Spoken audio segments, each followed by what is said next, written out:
Good evening. Like to get started.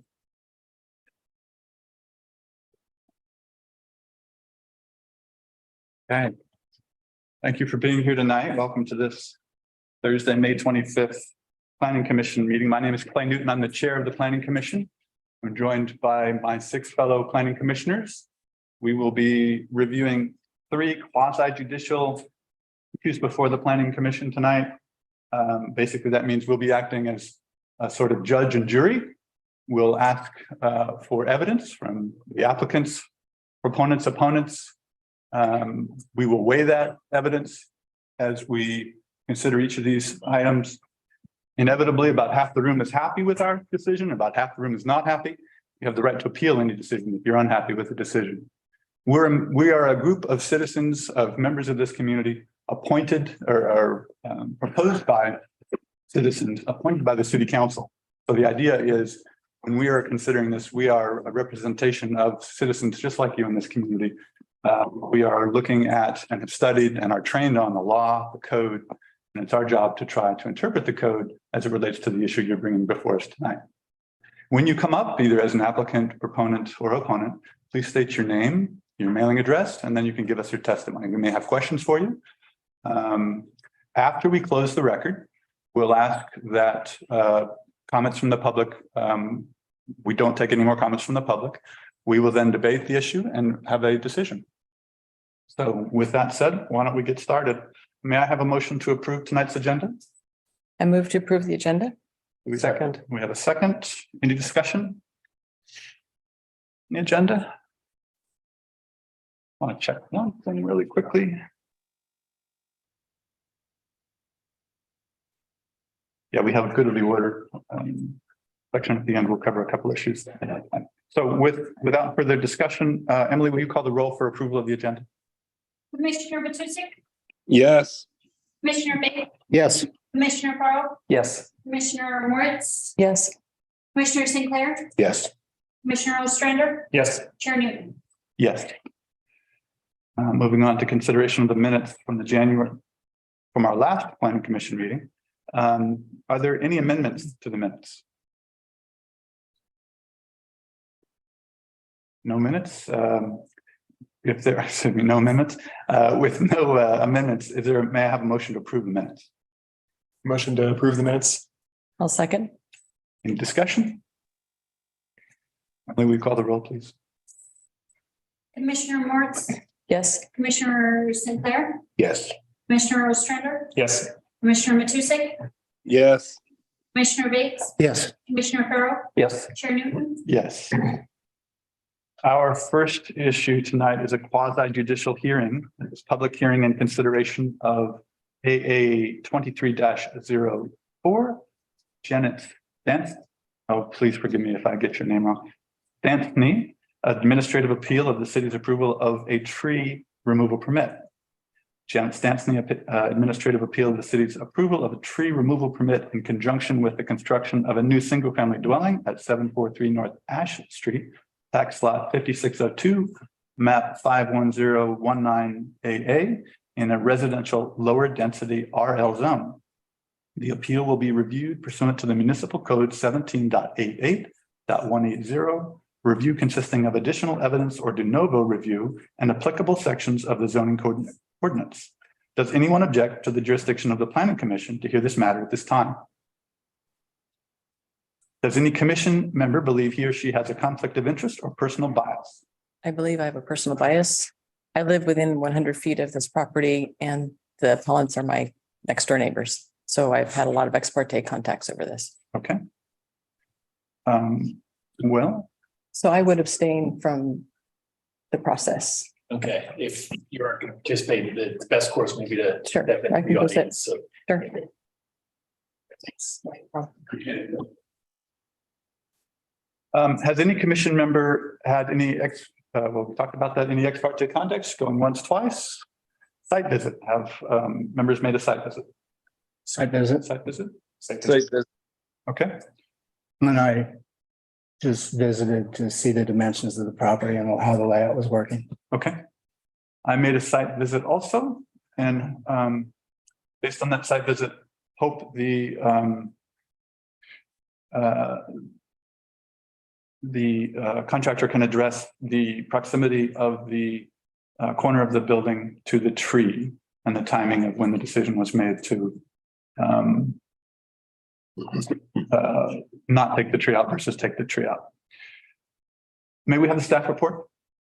Yes, good evening. My name is Robert St. Clair, planner for the city.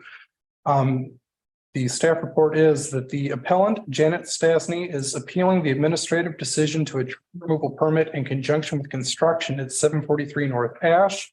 The permit was approved on May 2nd of this year. The city of Cannon Beach received a notice of appeal for the administrative decision on the same date, where it was stamped, paid, and received by the city within the 14-day period. The appellant's areas of concerns are divided into two portions: items that pertain to the appeal of the tree removal permit and other items about the project generally that are outside of the scope of the appeal. These items are addressed below.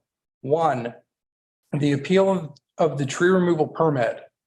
The tree removal permit being appealed is for an approximately 60-foot tall, 40-inch diameter breast height Sitka spruce located at or near the southeast corner of the single-family dwelling authorized by building permit 164-23-00006 DWL. Based on emails received by city staff that are included with this report as Exhibit C3, C4, and C5, the development team's intention was to preserve the tree if possible and remove it only if it became necessary to do so. In Exhibit C4, Joe Bolden, the contractor's consulting arborist, stated that the tree contributes significantly to slope stability and does not have any health or structural defects. Mr. Bolden's report then goes on to state that excavation on the north side of the property will be necessary to determine whether the tree will need to be removed, as that excavation will determine the depth of the foundation's footing and lower level floor height. His report states, quote, "At the time of excavation on the north side of the property, we can make an informed opinion on whether or not the tree can be retained," close quote. As a result of the excavations along the north side of the property, the developer determined that the conditions would not allow for the construction of the dwelling in a manner that conforms to the project's geotechnical report while retaining the tree. At that time, a tree removal application was submitted to the city and reviewed under the pertinent criteria of Municipal Code 17.70, tree removal and protection, specifically 17.70020D, which states, "The city shall issue a tree removal permit if the applicant demonstrates that one of the following criteria is met." Item D, removal of a tree in order to construct a structure or development approved or allowed pursuant to the Cannon Beach Municipal Code, including required vehicular access and utility access, subject to the requirements in section 17.70030B and Q. And those requirements are below. Item B is for actions that require the issuance of a building permit, tree removal shall occur only after a building permit has been issued for the structure requiring removal of the tree. And Q, an application for a tree removal permit under section 17.70020D submitted under the direction of a certified tree arborist for the removal of a tree to construct a structure or development must include the following. 1, a site plan showing the location of the tree proposed for removal, the location of the proposed structure development, and the location of any other trees 6-inch diameter breast height or larger on the subject property or off-site in the adjoining right-of-way or on an adjacent property whose root structure might be impacted by excavation associated with a proposed structure or by soil compaction caused by vehicular traffic or storage of materials. 2, measures to be taken to avoid damaging trees not proposed for removal both on the subject property and off-site in the adjoining right-of-way or on an adjacent property. 3, the area where a tree's root structure might be impacted by the excavation or where soil compaction caused by vehicular traffic or storage of materials might affect a tree's health shall be known as a tree protection zone.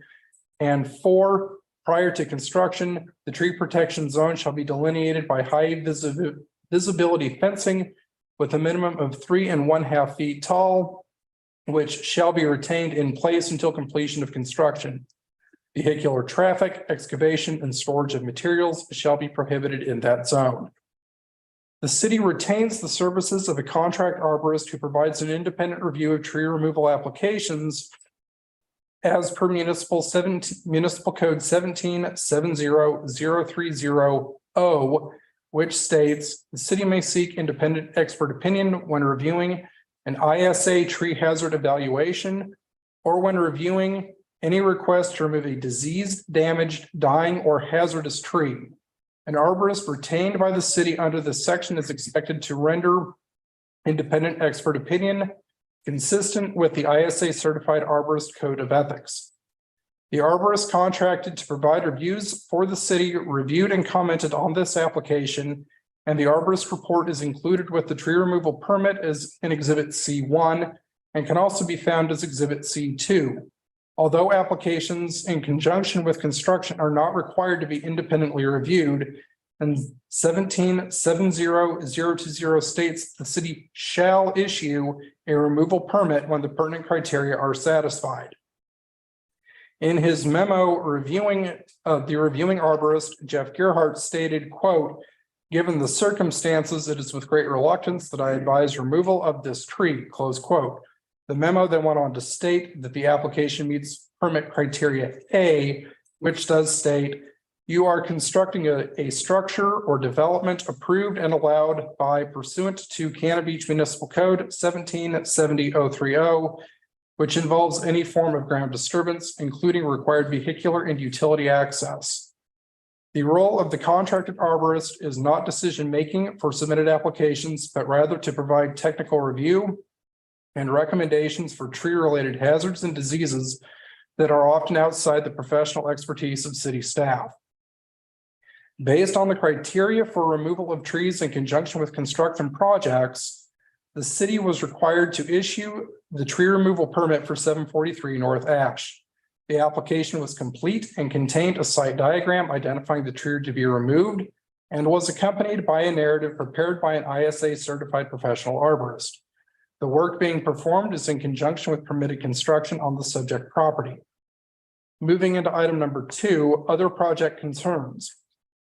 These items do not pertain to the appeal of the tree permit, but are included as they are referenced in the appeal document and are anticipated to be part of the discussion during the appeals public hearing. These items include 1, excavation and setback encroachment. Setback restrictions or yard requirements, as they are referred to in the code, do not restrict excavations. Rather, they apply to the location of perimeter of the structure and prohibit some structures within a certain distance of adjoining properties. In order to provide working space for the placement of forms and footings, excavation generally extends into the setback. The appellant alleges that the neighboring property owner has excavated into their property. Staff has inspected the property and this does not appear to be accurate based on surveys provided to the city. A site survey submitted by the developer on April 27th, 2023, which is included as an exhibit, shows the side yard north setback as 5 feet and the front yard west setback as 15 feet. This conforms to the minimum setback standards for the residential low density zoning classification. To the extent that the survey is in error, the city has no ability to remedy that situation and it would have to be addressed through civil litigation. Errors in calculation used in the plan review and permission for unpermitted work. The appellant has not identified any particular calculation that is in error or provided any support for such errors other than a general assignment of error. The assertion that the building official has failed to issue building permits or that the city is allowing unpermitted work to take place is incorrect. And the third item is accusations of unethical behavior on the part of city staff. The appellant provides no supporting evidence for their assertion that the subject property owner's development team or the previous community development director entered into an unethical arrangement to enable development on the property. And the applicable criteria are included in the staff report, and that concludes the staff report. We received some additional information this morning, excuse me, this afternoon. Did everyone see that? It came, Emily, what time did that come in? I think it was around 2. Around 2. Have you all seen that? Yes. Yeah. Okay. Yes. Aaron, did you get that additional? Yes, I did. I saw it. Okay, great. Is there any other materials besides that you've seen, Emily? There was 2 emails that went out. Yeah, there were 2 emails. One was the additional information submitted by the applicant's attorney. And then there was a second email that followed shortly after, which included additional information submitted by Jamie Lerma, who is the contractor. Okay, we'll move to public testimony. The pertinent criteria to be considered are noted in the staff reports and listed in the criteria sheets on the meeting page of the city's website. Testimony, arguments, and evidence must be directed toward those criteria or other criteria in the comprehensive plan or municipal code which the person testifying believes apply to the decision. Failure to raise an issue accompanied by statements or evidence sufficient to afford the decision maker and parties an opportunity to respond to the issue precludes appeal based on that issue. Prior to the conclusion of the initial evidentiary hearing, any participant may request an opportunity to present additional testimony, arguments, or evidence regarding the application. Planning Commission shall grant such requests by continuing the public hearing or leaving the record open for additional written testimony, arguments, or evidence. Persons who testify shall first receive recognition from the chair, state their full name and mailing address, and if appearing in a representative capacity, identify whom they represent. Is there a presentation by the applicant? The appellant. Appellant. You all heard me struggle with that. I was like, that doesn't seem right. Appellant. Is there a presentation by the appellant?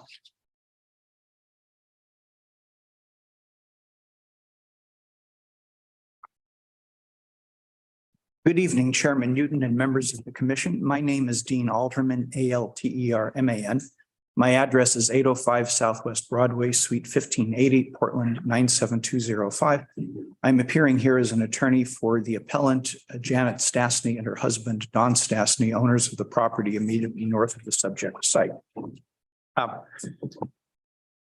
The main problem that I think the city faces here is that although this was an application to remove a tree under subsection D of code 17.70.020, which is removal of a tree when necessary to build a structure. The evidence that the applicant has provided you is all directed to subsection A dangerous tree, which is not the issue before you. It's not the application. As I mentioned in my letter, there's a very specific choice of wording that the city made in its tree removal and preservation code that authorizes the city to issue a tree removal permit in order to construct a structure or development.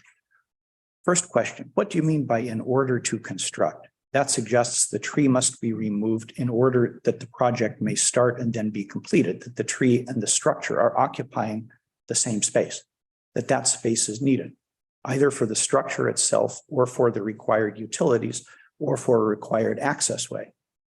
What it doesn't say is if in the course of constructing a structure, you decide to kill off a tree's roots, that you now can say that that tree must be removed in order to construct the structure. Maybe that gets an applicant into a damaged or dying tree, but it doesn't get to D, particularly not when the applicant is asked to build a structure, knowing the tree was there, without asking to remove the tree, as in fact apparently designed the structure, as you heard, around the tree.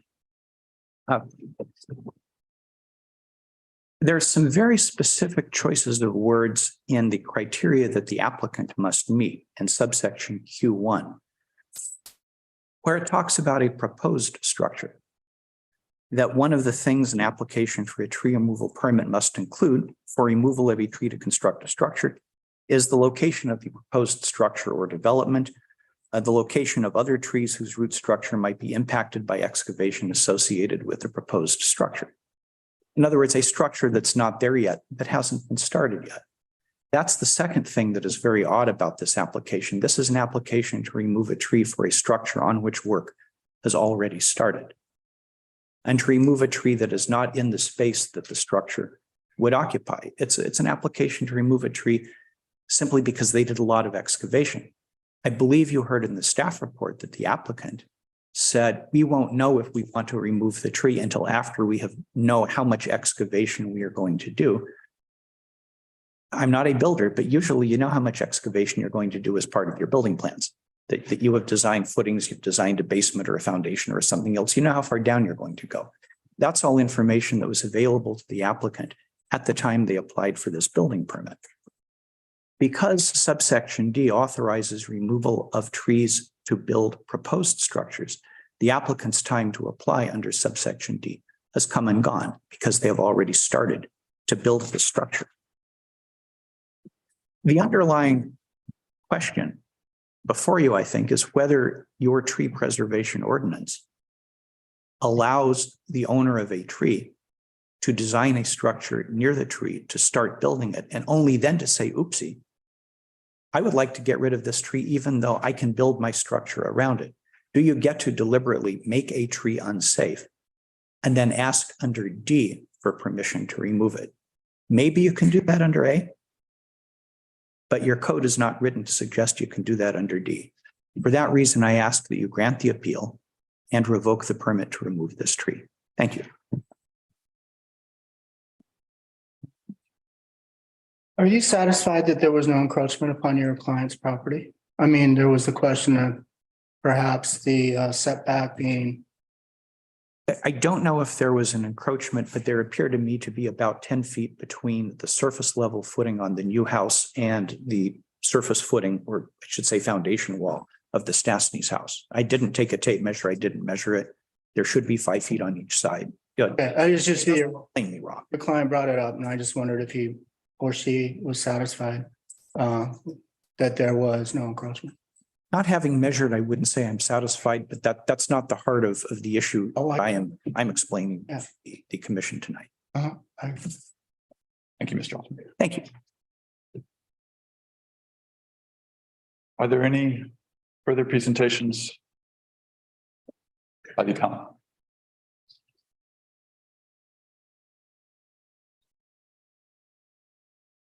My name is Don Stastny. I am a resident at 755 North Ash, but my mailing address is 2309 Southwest First Avenue, number 1145, Portland, Oregon, 97201. I wish to speak to the commission. Please go ahead. Thank you. There are a number of things that we supplied to the commission as we made our appeal, as my wife Jan and I made the appeal. And I understand completely. First of all, I ought to say I'm an architect, licensed architect in the state of Oregon, have been for 45 years. Been around a lot of construction, including our house that is wedged into the hill in that particular area. I am very familiar with construction. I'm very familiar with construction sites. And to have a construction going on where you're doing exploratory work to decide whether you're going to be able to construct a house or not seems to me very strange. There was a appeal, the owner applied for a variance. I think it was 4 or 5 years ago, before COVID, of a front yard setback. And the applicant at that time made an argument that since our house and the house above us had setbacks, they were entitled to a setback as well. Those setbacks that we had on the house above us and on our house were dictated by the ravine on the back of the property. This particular property in question, the ravine is probably within the rear yard setback. So there is a tremendous amount of land that is available for development. I would also say that the documents that were prepared for the building permit that we saw that were given to us by the city were the same documents that were put together for the variance. Part of that was that the geotechnical report was prepared by an engineer that the only testing they did was a couple of test holes in the front yard setback.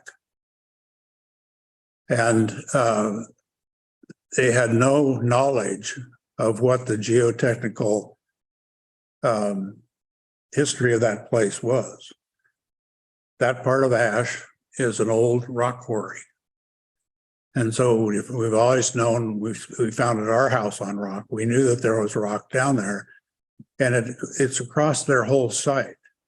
They've only excavated up on the north end of the site. The geotech report that was requested wasn't a report that was requested for finding out what the land was about. It requested very specifically, how do we build 2 houses on this site? Now, this is an area which is an RL zone, low density zone, and was changed over time for 2 reasons. One, to decrease the density on the steep parts of the hill there, but it was also for fire safety. We've been the subject of the fire department looking at how we fight fires in that particular area. They have said consistently that they can't get a fire truck down Ash Street, even if Ash Street was approved. Loaded fire truck just couldn't be able to stop. The other thing is, so any fires have to be fought with hoses from fire hydrants that are either at the top of the hill or the bottom of the hill. And we were there in 2000 when there were fires when there was a house that caught fire on Oak Street. And because of the minimal distance between the houses, ended up taking out 3 houses and damaging 3 to 4 others that had to have repair work done. And they were able to get fire trucks to that. So this idea of the 5-yard setback or 5-foot setback and them coming to our property means that they've really created, or they're in the process of creating, a real fire hazard for their house and for our house. And that was not the intent of the zoning change back at that point. Now, I would also, I have conflicts with your determination that they didn't come on our property. They left a 12-foot shear wall a little bit inside their property line, but as a part of taking that out, they also encroached on our property a foot as far as the top. And then we have since discovered that they've destroyed a sprinkler system and greatly compromised our structure of our house. Since we left on Monday or Tuesday, whenever it was, or Sunday, we've come back and they have infilled between this concrete retaining wall and our property. And that was done with native material. We have no records of compaction or engineered fill in that area, or if there was drainage rock put in or anything like that. And this is the way that this project has gone from day one, is the contractor comes in and tries to fix something as opposed to planning it out ahead of time. And I understand completely that this not planning commission, except we have not been able to find any other vehicle to talk to the city about this. And we were actually called by the city and saying, we have no way to appeal a building permit. Now, given all that, to me, if I was an architect and was a client, and I had a client and I did a plan for a house that couldn't be built without removing a tree. And the law says that I have to have the tree removal permit prior to starting construction. It just doesn't ring true.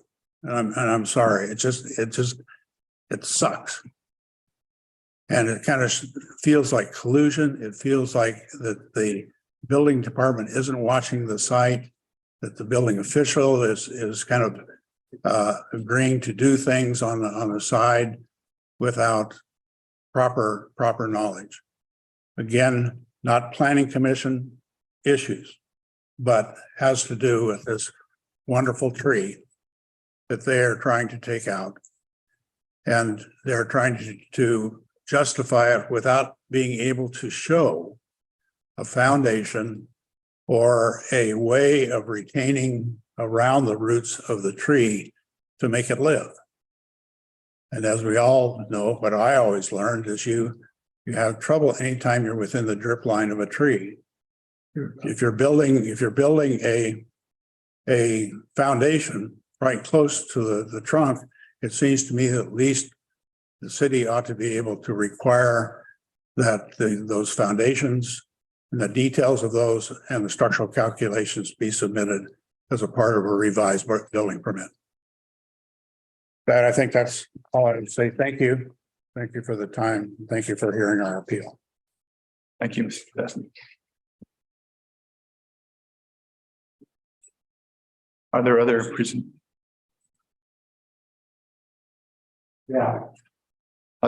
presentations by the appellant?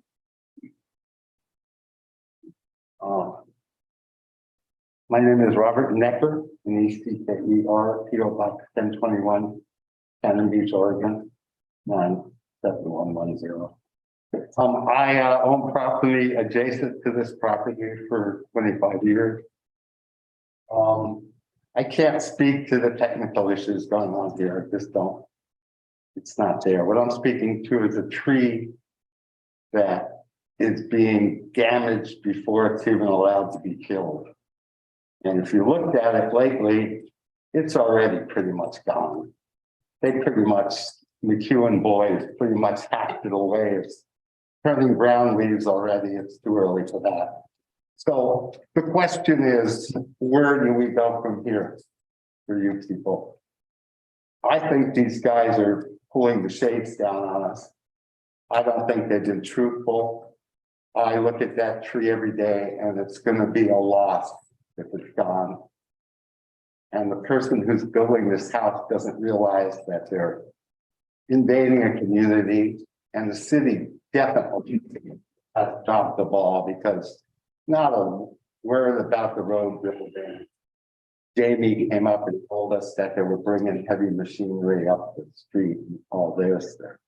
We have an outhouse parked at the end of the street. I mean, this is Cannon Beach. That's Tree City. But we cut down more trees than warehouses. So that's all I'm saying, that you have a chance here to say, wait a minute. If these guys can build around this tree, let's take a stand and keep a beautiful part of Cannon Beach alive if possible. Thank you. Thank you, Mr. Necker. Are there further presentations by the appellant? Are there presentations by proponents? Yeah. All right, Jen. I'm Janice Seawood Warman, about 778 Cannon Beach. I would like to respectfully ask you to please try to find a creative way in your decision-making process to save this significant Sitka spruce tree. Whatever you can do, I know this is a very complicated situation, but I'm just asking all of you to please try to find a way here. This is a very significant tree. Thank you. Thank you. Presentations by other proponents. The other side? Not quite yet. Other proponents? Anybody online? Okay, are there presentations by opponents?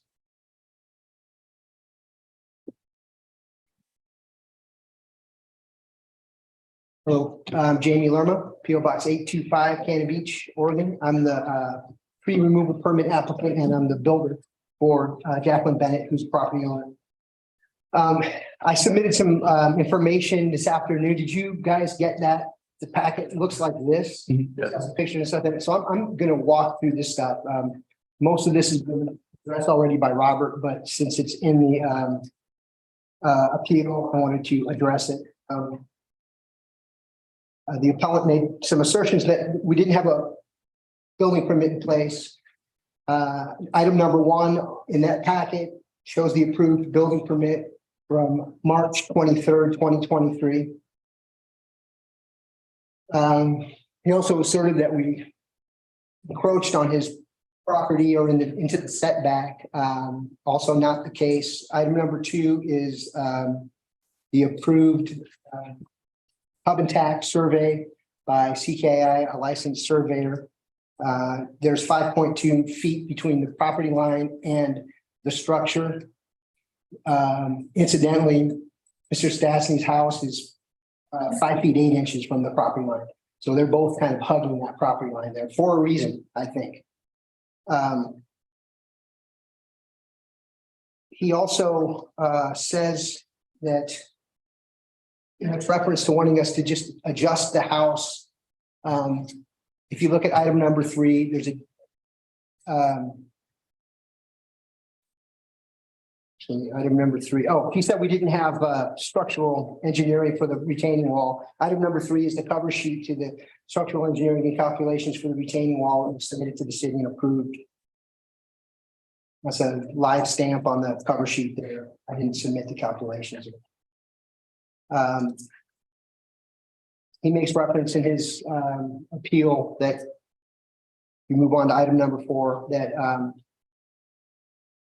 to move the house to a different location on the site. And really this property, the buildable area of this property is kind of hemmed in by the appellant's house to the north in the setback. The right of way and the setback to the west, the steep slope to the east, but also to the south.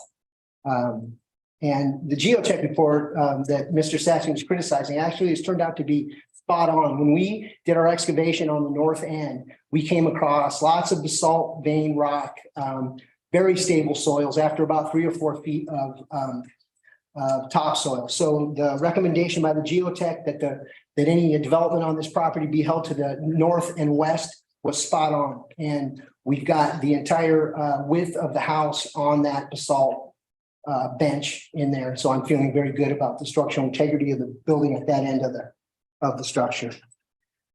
So I included 1 page of the geotech report. And that basically addresses some of the points that aren't germane to the tree removal from the applicants, from the appellant's field. If you look at the 5th item, that is the tree. That's a picture of the tree that was taken on Monday. That just gives you an establishing shot of the tree that we're talking about. Item number 6 is a picture of the tree closer up. There's a denotation on there, 6 foot 6 inches. If you look at the top of the red line there, you'll see a pink string kind of extending to the left. That is the finished floor elevation for this corner of the house. So in other words, if you're standing in this house when it's finished, as designed, your feet will be at that level on the first floor. All the rest underneath you is going to be retaining wall or the slope that extends to the west. Then if you go to item number 7, this shows you that the building corner, that's the surveyed building corner down on the right. It's 16 inches from the face of the tree. That's from the face of the wall to the face of the tree. That doesn't contemplate. It was in this, it was in a separate, I know, but they call it was 6 and 8 and then 7 was. Yeah, that's kind of an important one.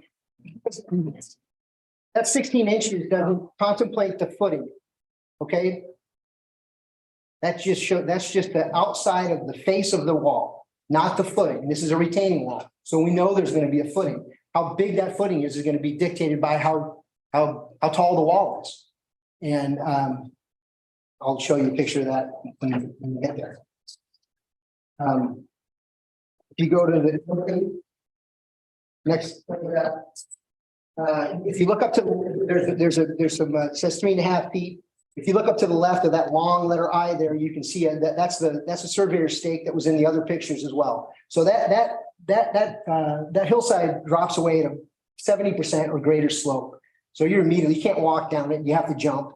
And when you get down there, it goes down another 3.5 feet, and then you're at the point where you can start to excavate for the footing.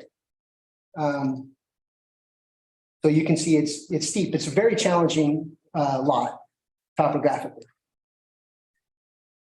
And I've been in consultation constantly with the structural engineer and the geotechnical engineer through every step of this process. And that's why we have retaining wall calculations and design by a structural engineer. I've talked to both G2 geotechnical engineers and earth engineers, Troy Holt, earth engineers as well about this project.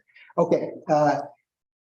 That gives you a sense of what's happening on site. If you go to item number 9, this is a perspective that is included on the building, the approved building permits or plans, excuse me. And we have foundation fever with this particular house because that's what most of us have been focusing on. But if you look at this perspective drawing of the southeast corner, the building corner that is represented by the stake and the photographs that I saw you is right where this railing for the walkway is located. That's the building corner that's represented by the stake. This tree is 16 inches off of that back corner and goes basically straight up. It's a big, healthy tree, that's for sure. But it does go right straight up through the deck on the second level and the deck on the roof. Those decks represent the only access onto that roof, that viewing deck that the owner has. So if we decide to keep the tree, plans have got to be revised to at least address that. She doesn't get those elements if the tree stays. If you go to number 10, this is my documentation of a cross section. It's pretty close, but it's basically this kind of shows you what the retaining wall is going to look like once we start cutting it in. And this would be the minimum size of the footing and the wall. My structural engineer says that the footing will be at least several feet. So right now I show a 36-inch footing on that on this cross section, which will extend. I believe it's going to extend under the tree somewhat. If you go out and look at the tree, my drawing of the tree is a pretty close approximation of what it looks like.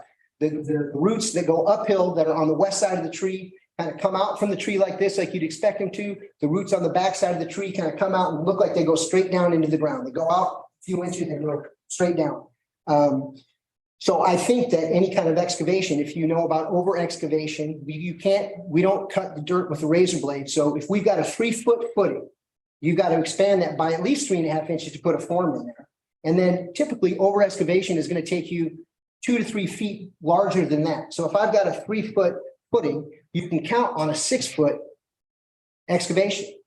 And even if we were careful, you'd have to have at least a foot on either side, even if we were really careful. So I'm not sure how you get that footing in that very important structural location without removing the tree. And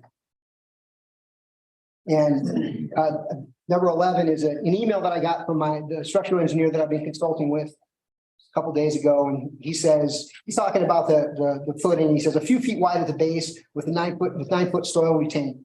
Also have to get deep enough so that the toe of the footing isn't too close to the slope. The retaining wall detail in the drawing says it has to be 3 feet. I think it would have to be a little wider than that, but I represented 3 feet there because I don't know. But I had evidence that 3 feet would be the minimum. So that's what I put in the drawing. It might be larger than that, which would mean we'd be even further into the root system of the tree or even underneath the tree itself if we build the house in that location, which is approved.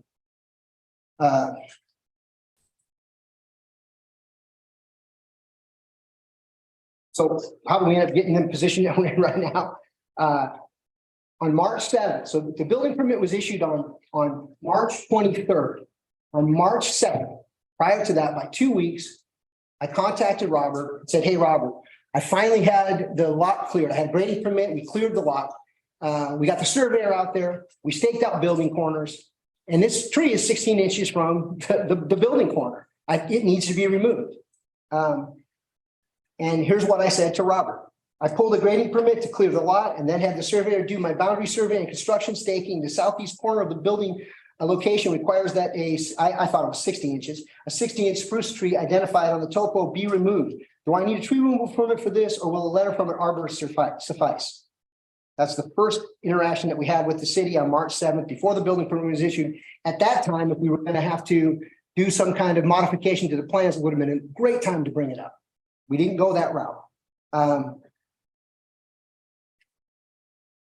Robert responded. He said, get an arborist report if you want to remove the tree.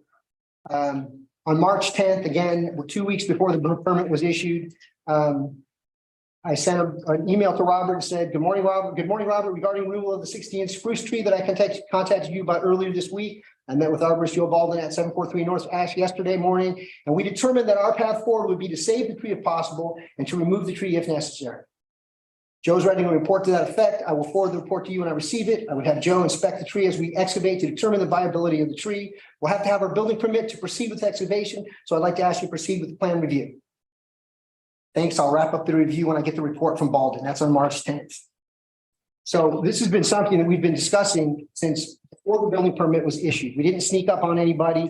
We've been discussing this tree. The tree was brought to everyone's attention. We were trying to find a good compromise moving forward. And keeping the tree if possible and removing if necessary seemed like a real smart way to go. Let's give it a try.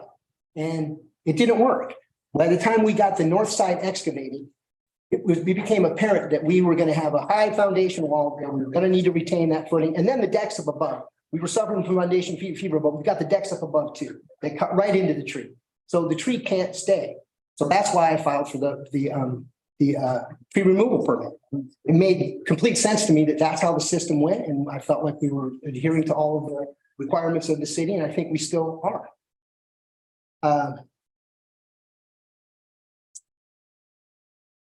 This is Elsa's purview.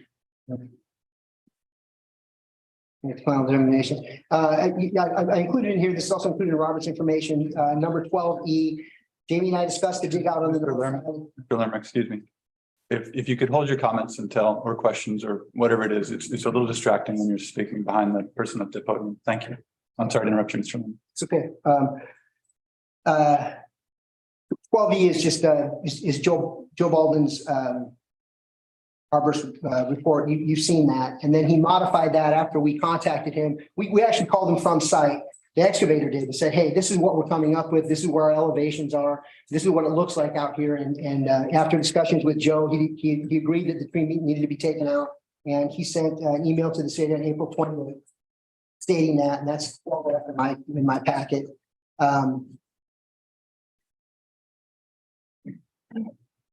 I then go and then I go and cite the code, which you guys are already aware of. It's 1770 tree removal and protection.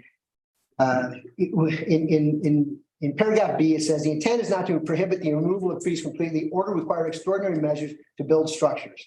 So if you decide to revoke this permit or make or change for plans significantly, I think that would rise to the level of extraordinary measures, especially since we have started construction on the north end of the site. And I can explain that to you a little bit too, because the appellants are talking about incremental construction to try to subvert some system or something. That is not the case. We, as I already illustrated, we had an agreement with the city. We were going to excavate the north end to see what our finished floor elevations were going to be on the south end. Very challenging site topographically. It's got slope in both directions.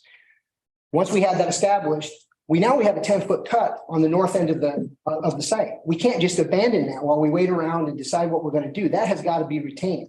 I'm in constant consultation with the structural engineer and the geotechnical engineer, and both of them said the same thing, which is something I already know, which you probably already know too. If you make a cut like that, you need to take care of it. You have to maintain, you have to retain it. And so took our retaining wall engineering and we built the wall for that engineering. We had it inspected by the city. We've poured it, we backfilled it. And now that part of the property, both Statsing's and this person and my client are not at risk anymore. The retaining wall's in place. So that's how that happened. And with regard to the tree being damaged when we were taking out the tree limbs, we're at a point where we have this massive cut on the north end of the site. We've got excavating machines out there doing work. If you've seen these things, you got a DC 200, it's gigantic. It's like a tank. It's hard to turn around. We've got steep slopes off one side of the street. We're running dump trucks in and out. We have a tree now that we have been, that our arborist has agreed with our assessment that needs to be removed. Now it's a pro forma thing. We're submitting our building, our tree removal application. We've got guys walking around next to this heavy equipment and big tree branches, obstructing his ability to see, obstructing his ability to move, to turn. And we're trying to get this wall shored up on the north end. So we made the decision to prune those trees with the excavator, knowing full well that it wasn't going to be pretty. But what are you going to do? What would you do if you were in that situation? You've got to make decisions that protect the life and safety on the north end of that 10-foot wall. So that's what we did. And then we later went back and cleaned those up in consultation with an arborist. So I hope that you'll deny the appeal and let Ms. Bennett proceed with the approved building permit. Other questions? Question for Mr. Lerman? Mr. Lerman, what did you backfill with? That question. We backfilled with a combination of drain rock, structural fill, and native material there, which in the geotech report specifies that can be used as backfill. So there's a combination in there. I've got photos of everything. Is your arborist here tonight? Joe Baldwin is here, yes. Okay, and will he be coming forward? Yes. Okay. And your architect? He's not here. He's not, okay. And I'll certainly ask your arborist this, but it's top of mind question. It was what I alluded to when I was talking about the site visit. I'm not an arborist, but the proximity of your foundation to the tree, I mean, there's just, I don't want to say no way because I'm not an arborist, but it doesn't seem possible that you could put that foundation at that location and not lose the tree or not have that tree massively compromised. What was the thinking? I mean, I saw some emails where we could maybe change it a little bit. We could change this up. One, were the plans modified? No. Two, if they weren't modified, why didn't you go for the permit? There's just about no way that tree could stay. I mean, I appreciate the intention to try to keep it, but practically, I don't see how that's possible. Well, I did go for the permit. I mean, You went for the tree cutting, you went for the tree cutting permit. Yes. And the compromise then was to say, we'll try to save it. Well, prior to construction, before the permit was issued, the arborist came out. The site looked a lot different than it looks right now. So all that, the 10-foot cut that we have in there now, and that's brought down to grade south of that, is all just grassy field. And someone had logged it off long ago. It's no trees on it. It's all just grassy field. So it's a sloping lot. It's hard to tell. And someone had dumped spoils. So the grade of the lot is actually higher than the base of the tree. When you stood on its natural state, you'd have to walk down into a well to get to the bottom of the tree because someone had dumped spoils there in the past. So you weren't standing on native grade. You were standing on old grade that was left over from spoils that someone had dumped there. So it was a little bit different. It's hard to tell what you're dealing with when you're looking at that. Especially, when you're looking at a piece of two-dimensional paper, it's hard to, extrapolate that into what the real world is going to give you. And in this case, took the approach to let's excavate this down and see what the north end brings us as we start to excavate this soil out of here and get an idea about where those finished grades are going to be. And so that was the approach that we took. But you did apply for the permit. And forgive me if it's in here, Yeah, I did apply for the pin. It was approved. The permit to take the tree out. Yes. But There. later. Yeah, no, I'm sorry. If that's, I get that. I get you had that. My point though is about March 13th, before the permit's been issued, you know, there's an issue with the tree. Your arborist says, my position, among other things, says my position is that the tree is significant, that the root tree system, that's a major component to the slope stability. I mean, at that point, why aren't you going, hey, we need to deal with this tree now? I mean, I was. If you go back to March 7th, I sent an email to Robert saying, hey, this tree is in the way. I've got my building survey done now. I've cleared the lot. It's 16 inches from the building corner, 16 inches from the tree. This is an issue. And you can still see the steep slope there. So I'm thinking trouble. I was skeptical of the plan to save if possible too. But I thought maybe there was a chance, because I don't know what it's going to look like once we start to excavate. And if we can save it, then why not? It doesn't affect me negatively in any way. If the tree can be saved, then great. If it can't be saved, then we take it out. It's a business thing for me. I don't care. You know, so I'm not emotionally tied to it in any way. I like a tree as much as the next person. what about the idea that the geology reports were done under the assumption that tree was in place? Oh, you mean that the geotech reports were done with that? With the idea that slope was stabilized by a tree. It doesn't talk about the tree not being there in this, or the assumption.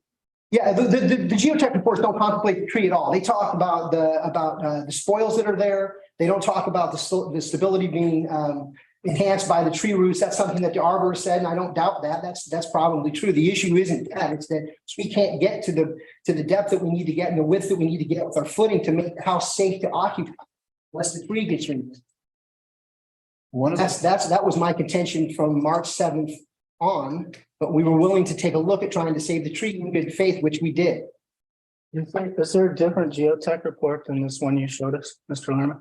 That's the G2, only geotech report that was done. and this tech report says, due to the steep slope which forms the eastern half of the site, development should be focused on the upper western portion. Yes. Which you argued, leaving the lowermost eastern tree and bushy portion undistributed and undeveloped for the future. Yes. So I think Clay is correct in that your geotech report assumes that tree was going to remain. Well, I don't think that's right. I think that what that actually, I mean, they don't want us to develop that area. It doesn't say anything specific about that tree. I think that, you know, you could easily find someone that would tell you, I'm telling you, and my engineers are telling me that tree needs to be removed to build the house as it's designed and approved right now. If we're going to do something different, that's fine. We need to do something different. But as it's designed, as it's approved right now, that tree's got to go, or we're going to build something that's not safe. So I understand your architect isn't here, and I'm assuming you worked with the architect. Was the architect at the site? Well, he hasn't, I mean, he's been to the site before, if that's what you're asking me. So did the architect not know that there could be a potential issue with the design? And could the architect not have designed a house that would have permitted the tree to not be damaged? I don't know about that. I wasn't part of that part of the equation. I didn't join the team until towards the end. I mean, I'm sure he could have done something different, obviously, but he didn't. He designed that plan. That was what was submitted and approved. If we go back now, I mean, we're going to be significantly changing the footprint of the house and probably affecting the value of the house because it'll be smaller.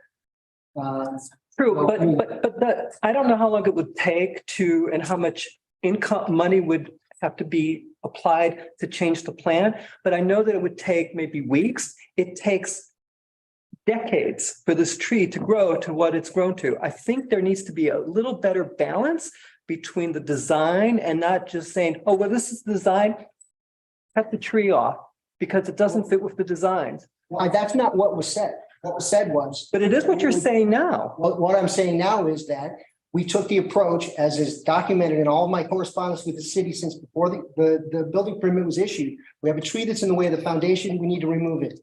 The city and the arborist came back and said, let's take a wait and see approach. We'll save it if possible, remove it if necessary. There was no third option mentioned at that time. They didn't say we'll save it if possible, remove it if necessary, or we'll revoke the building permit and make or change all of our plans. That was never part of the equation. So I was dealing with two options. There was A and there was B. Save if possible, remove if necessary. That's all over all of the documentation. We're all on the same page there. Not Save if possible, remove if necessary. And then, by the way, secret, number C, change all the plans, revoke the building permit. That was never on the table. I wonder though, if the tree removal permit had been requested at the time of the building permit, if we couldn't have had that conversation. It would have been great to have that. And that's what my intent was when I contacted them before the permit was pulled. And I'm not one to carry water for the city of Portland because they're wrapped up in lots of red tape and bureaucracy. They've built a lot of houses there. They have, before you're allowed to move a teaspoonful of dirt, you have to go through your environmental inspections, and they're simple. Erosion control and trees. You send somebody out, look at the erosion control, do you have it in? What are you doing with your trees? Do you have your proper tree protection? And what trees are you going to remove? What are you doing with this tree here? This building stake is 16 inches away. We could have sorted all that out. I don't have that option. What avenue do I have under this system such that it is? I don't know. I contacted the city. They told me what to do. I did it. Now we're at a point where reality meets the fantasy of keeping the tree, and the tree has to be cut down. Or we have to revoke the building permit. And I don't know if the city wants to get into doing that. My concern, if I can, that we really haven't touched on is this notion that the tree is critical to the stability of that slope, because I can imagine a worst case that now we're starting to talk about a whole different group of properties that are being impacted, not just the Statneys to the north, but potentially everybody down the hill. How do we reconcile that? I think we need to come back to that, but it is something, if you want to further address it, I think it's one of the concerns on the commission's mind. Well, let me answer that, because I'm not going to be the one that takes on the task of designing a plan that's going to stabilize the slope. I'm going to hire a geotechnical engineer and structural engineer to do that heavy lifting, and I'm going to take whatever plan they come up with and I'm going to enact that. So Wouldn't that, how are you doing all this? You're gonna, Robert, how does this happen? Let's keep pushing. Well, no, because in the end, I would like to see you get a geotechnical report if that's what you're offering to tell us, but it seems like we've got this creeping design change. Then, and when do they come back to you for a revised permit? So a revised building permit? Yeah, when they've changed the design. So as far as changing the design, a lot of that question would be better directed to the building official, because that would be a plan revision of the building permit. Mm-hmm. And once the building permit is issued, this project really moves into the building official's purview. Here's the thing I have is the following potential geological hazard area, you need a report. An area with an average slope of 20% or greater. But I can't invoke that unless there's a revised permit. I can't do it for a tree permit, right? If he's got to come back into you, I would suggest that you go find out how much has changed since last time the documents were approved. If he's got to come back into you, let's just get a geotech report now on what happens when what do you mean what's changed? I'm not changing anything. I'm building this house specifically to the plans that were approved. But the plans don't include the size of the footer. That's going to change. And the floor elevation is, now we get that. Typical construction. I don't know if you know what you're talking about when we're talking about. I do not. I will confess, but I have an architect in the back who sees it as highly unusual. Who would that be? The gentleman who testified. Helen? Yeah, Yes. of course, that's how he sees it. Well, that's my job, is to assess his opinion versus yours. Let's try to keep the question. I am, but see, if he's got to come in for a revised permit, then let's just ask him to get us. Well, we're not at that point. We're not at that point just yet. Question? It's not a question to Jamie. I just. If it's not a question to Jamie, are there other questions? I want to, Mr. Lerner, I just want to make sure I understand this, because it is something I'm going to come back to.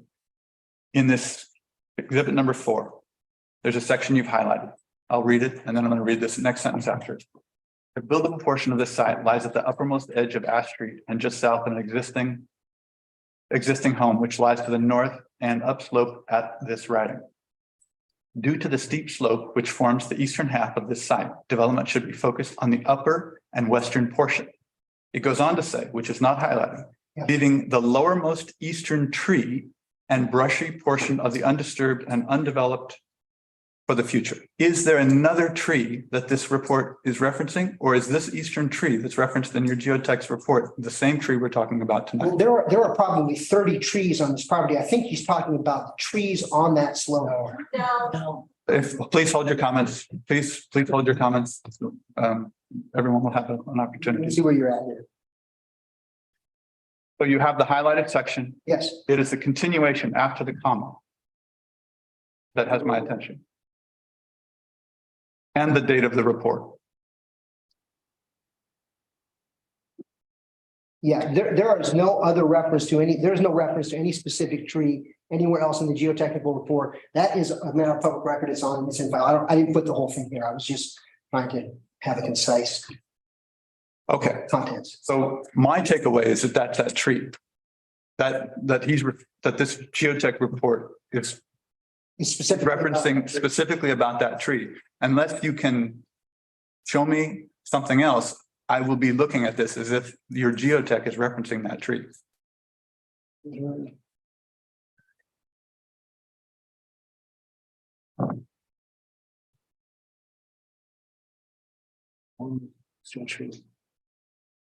Well, there are more than one tree. There's more than one tree on the property.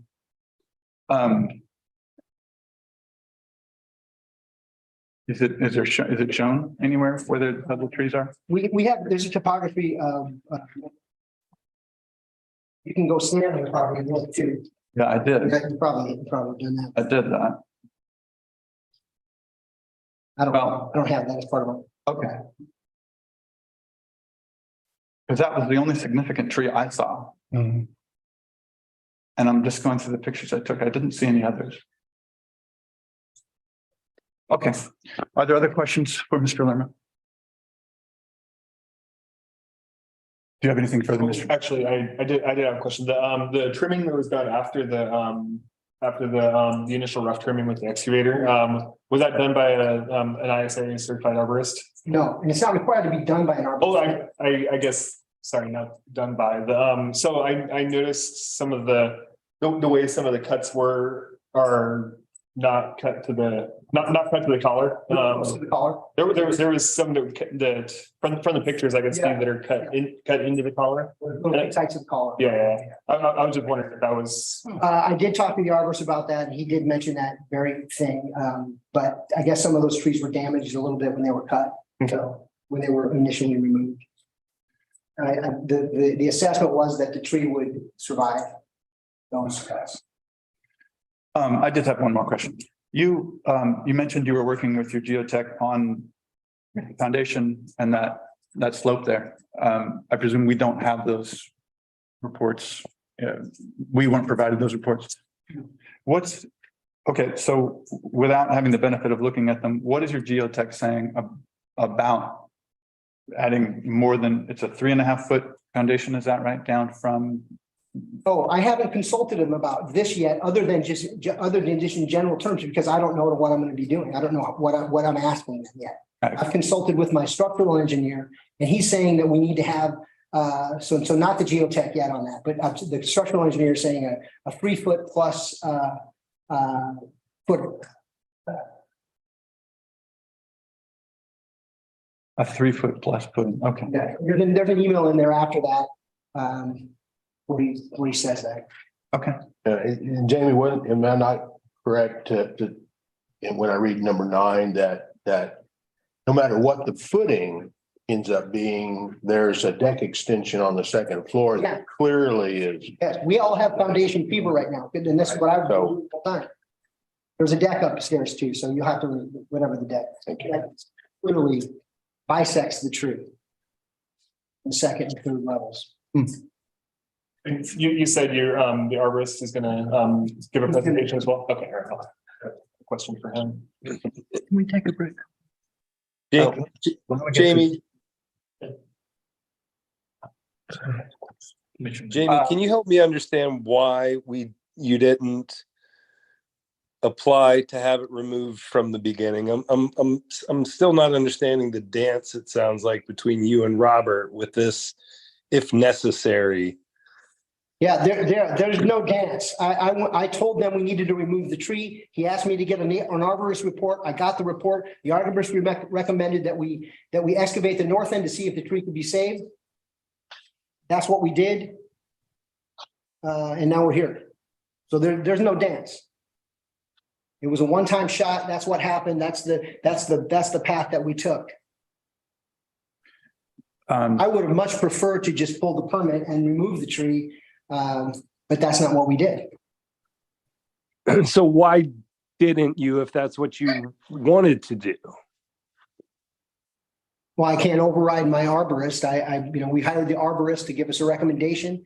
That's the recommendation he made. We provided that to the city. That seemed okay with them. So we moved forward in that direction. Okay, I don't thanks. think I'm the decider there. No, I think you're in a really bad spot from a million different angles, and I feel for you. This is a really tough situation. Are there other questions? Thank you, Mr. Lemon. Yes. Are there other presentations by opponents? Please come forward. Good evening. Joe Baldwin, Baldwin Arboricultural Services, 41500 Anderson Road, Nahalem, Oregon. Little background, I used to be the staff arborist for the city for a number of years. Now I had my consulting business and I retired from the city, and I'm still consulting at this stage. This is a fairly typical situation that has occurred over the years. And this is the way I've worked around it. New construction. I have a meeting with the owner, the builder, and the architect. Anytime there's trees involved. What can we do to save the tree? That's the role. As an urban forester, that's the goal. I've worked with Jan's group on tree preservation, tree preservation ideas, identifying significant trees in Cannon Beach. I used to be a property owner before I moved to Nahalem. I've seen an awful lot of trees disappear in the last bunch of years. A lot of it is because everybody wants a big home. Nobody builds beach cottages anymore. And that makes it really difficult. Now, this particular situation possibly could have been avoided. And I say that carefully, because when Jamie contacted me, I went up there to the site. I see this mark 16 inches from the base of a 40-inch tree. This is the corner of a building. Well, there's no way you can save a tree of that size. You know, I know structural root systems. I know what can be impacted on any given species of tree. This was an impossibility. So I sent a memo to Jamie, copied it to the architect, Vito Sorelli. I did not get a response from him. The reason I wanted to talk to him was, what are the possibilities of moving this house a little bit? You've got a 15-foot setback reduction over there on the Ash Street path. Can we modify that?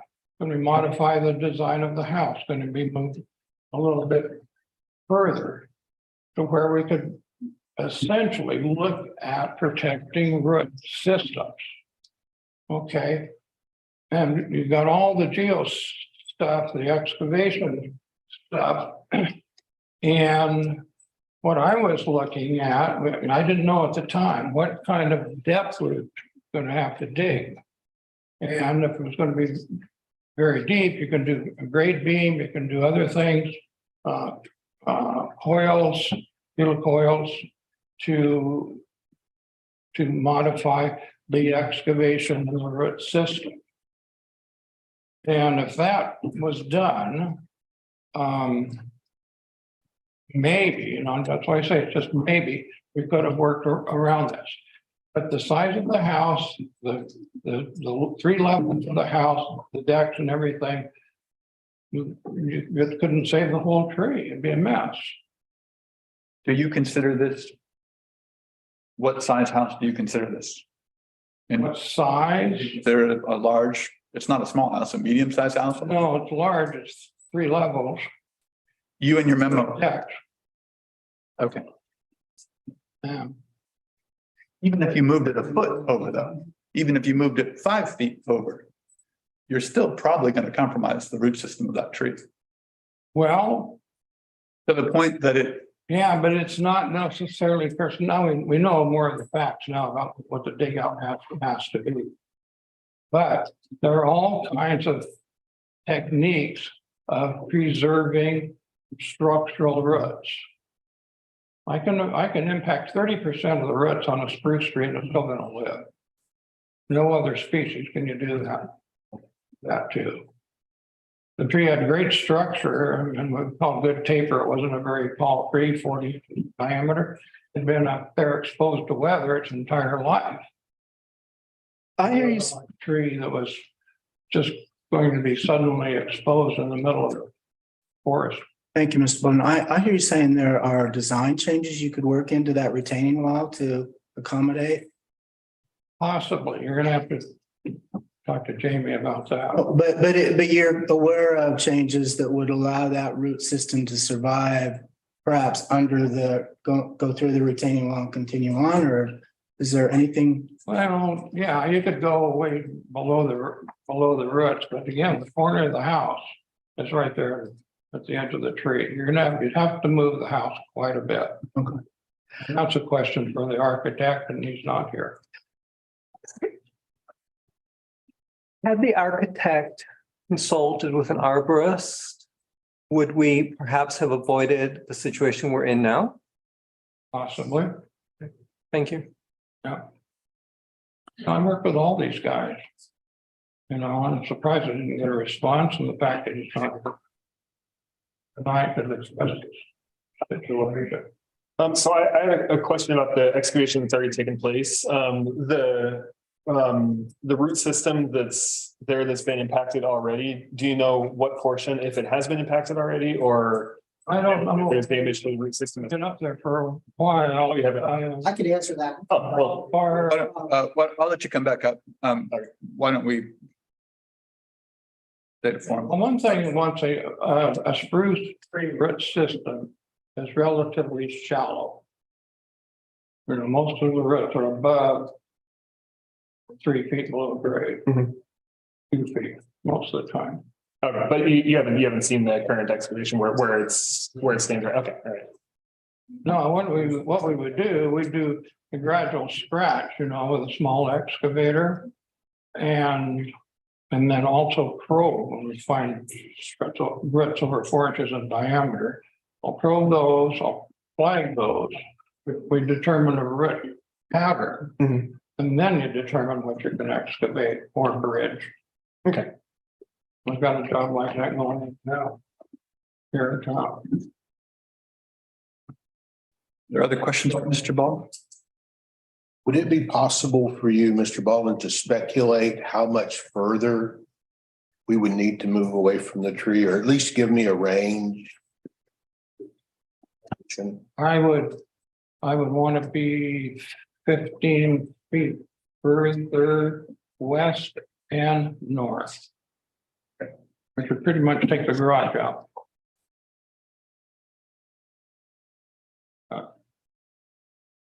You do a lot of, you said you do a lot of trees. That's a big chunk of, that's a big movement. And you said in here that, you know, with just a couple of feet, you could do something. What's the? Well, when we get a few feet away from that tree, then I can start to see the root system.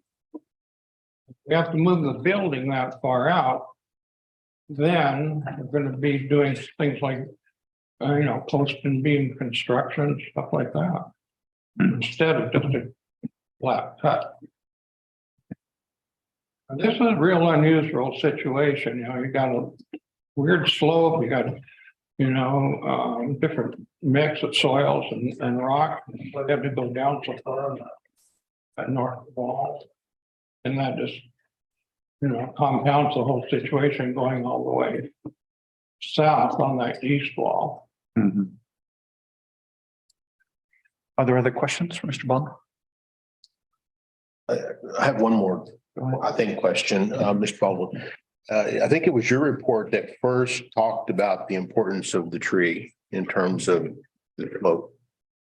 Yeah. If the tree is removed, can you speculate on how that might play out in the future? I mean, in your experience? Well, what I was addressing the fact that there's a steep slope on the east side of that tree.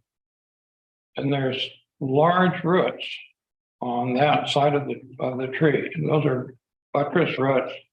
That's how the tree is adapted to the weather coming from the southwest over its lifetime.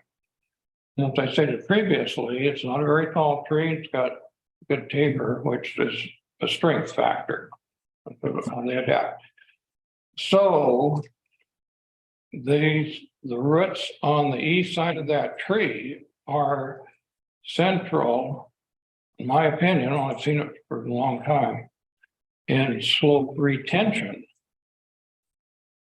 It's not just structural integrity of the tree, it's also holding the slope. Okay. So, I don't have further questions, just a general comment, but this situation, it's too easy to take trees out in Cannon Beach. That's just the nature of the ordinance. I have nothing against it. I mean, I helped write some of that ordinance 15 years ago. About, it was easier then, you didn't even have that part of the permit. But it's not gone far enough. And it's the pressure of development. Been a lot of nice trees, significant trees, healthy trees, trees that we need to retain, for carbon sequestration. That's a big part of this whole thing. And the whole process needs to go back to the beginning. When a house is designed, is it going to? Mr. Baldwin, excuse me for interrupting you. Sure. You're up here this evening as an opponent of this. That's an argument really on the other side. Oh, I don't. No, okay. I really appreciate you being up here. No, what I'm going to be careful about rules. it's beyond this particular. There's a lot of improvement. We're working on that as a city. It's something we're working on. Subcommittees even have on this. But we want to be respectful of the process, and I thank you for coming up here. And if you have other testimony relative to why. No, I think I've got it covered. Okay. No more questions. Are there any other questions? Thank you, Mr. Baldwin. Okay. Appreciate it. Thank you. Mr. Lerma, did you want to come up? You have a question? I did have a question. I assumed that the arborist would have the answer to it, but if there had been any damage with the excavation up until now. And Yeah, we ceased any excavation any closer than the tree than was necessary. So we're 20 feet away from the tree. So no, there's been. Okay, so there hasn't been ground disturbance already at the base of the tree. We're basically, we stopped construction on the site, waiting for this to resolve itself because we can't continue. We're going to continue with that east wall, which is in direct line with the tree. We're going to hit roots at some point. Okay, so and at this point now, the only damage to the tree has been just the limbs that have been removed. I guess there's been some minor damage. Yeah, we had to remove those. Okay. But there hasn't been root damage and stuff like No that. excavation stopped. Okay. Are there further presentations by opponents? Would the appellant like to, was her hand? Sorry. No? Would the appellant like to respond? Please come forward. Mr. Chairman, Dean Alderman, again, on behalf of the Stastnys. I think there are three basic points I'd like to cover in response to the testimony. First is 4 points. One is, I don't envy the position that I think the architect has left Mr. Lerma in with this house and having to decide what to do. We're here unfortunately not to deal with that, but simply to interpret the code on tree removal and tree protection. There's one point of Mr. Lerma's testimony which may have caught your attention. Several of you remarked on the question of the decks and how the tree has to come out because the decks are there. Well, if the decks were part of the original plan, and that was something that the owner knew at the time of applying for the building permit, that it can't be true both that if we can save the tree, we'll save the tree, and if we can't save the tree, we'll take it down. And we must take the tree down because there are two decks on this house. One or the other of those can be correct, but not both of them. On what you've heard, I think you could find that in fact, the intent was to take the tree down all along, notwithstanding the message that got to Mr. Baldwin and to Mr. Lerma about how to protect the tree. That's point A. Point B is in response to the comment from Jan Siebert-Warman and to a comment from Mr. Lerma about the purpose statement in your code. The intent is not to prohibit the removal of trees completely or to require extraordinary measures to build structures. That implies the city can require ordinary measures, that the city can require something rather than nothing at all in order to save a tree, in order to balance the desire to have a new structure against the city's stated goal to stop the wanton, I'm quoting from your code, to stop the wanton and oftentimes thoughtless destruction of that vegetation, which has a beneficial effect on the value of property and on the city in general. You have a code that says that's a purpose. You have a code that says you're not trying to force builders to take extraordinary measures, but it implies that you can make a builder, a developer, take an ordinary measure to move a house a little bit, to look at a post foundation or a pier foundation or helical piles or something else in order to save a significant tree, of which the testimony is the site has exactly one. For those reasons and for the purposes that I've outlined in my letter to you, I ask you to grant the appeal and revoke the permit. Thank you. Are there further presentations by the appellant? Okay, with that, we will close. The applicant as carrying the burden always should have the last word. The applicant has a good leader. Oh, I guess I was appellant, speaking applicant, same, and that was their counsel.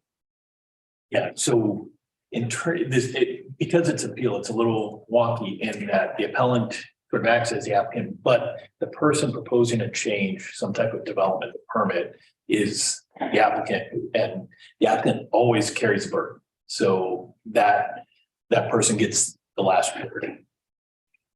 So we end with the applicant having the last word. Okay. Would the applicant like to Okay, I'll say one more thing.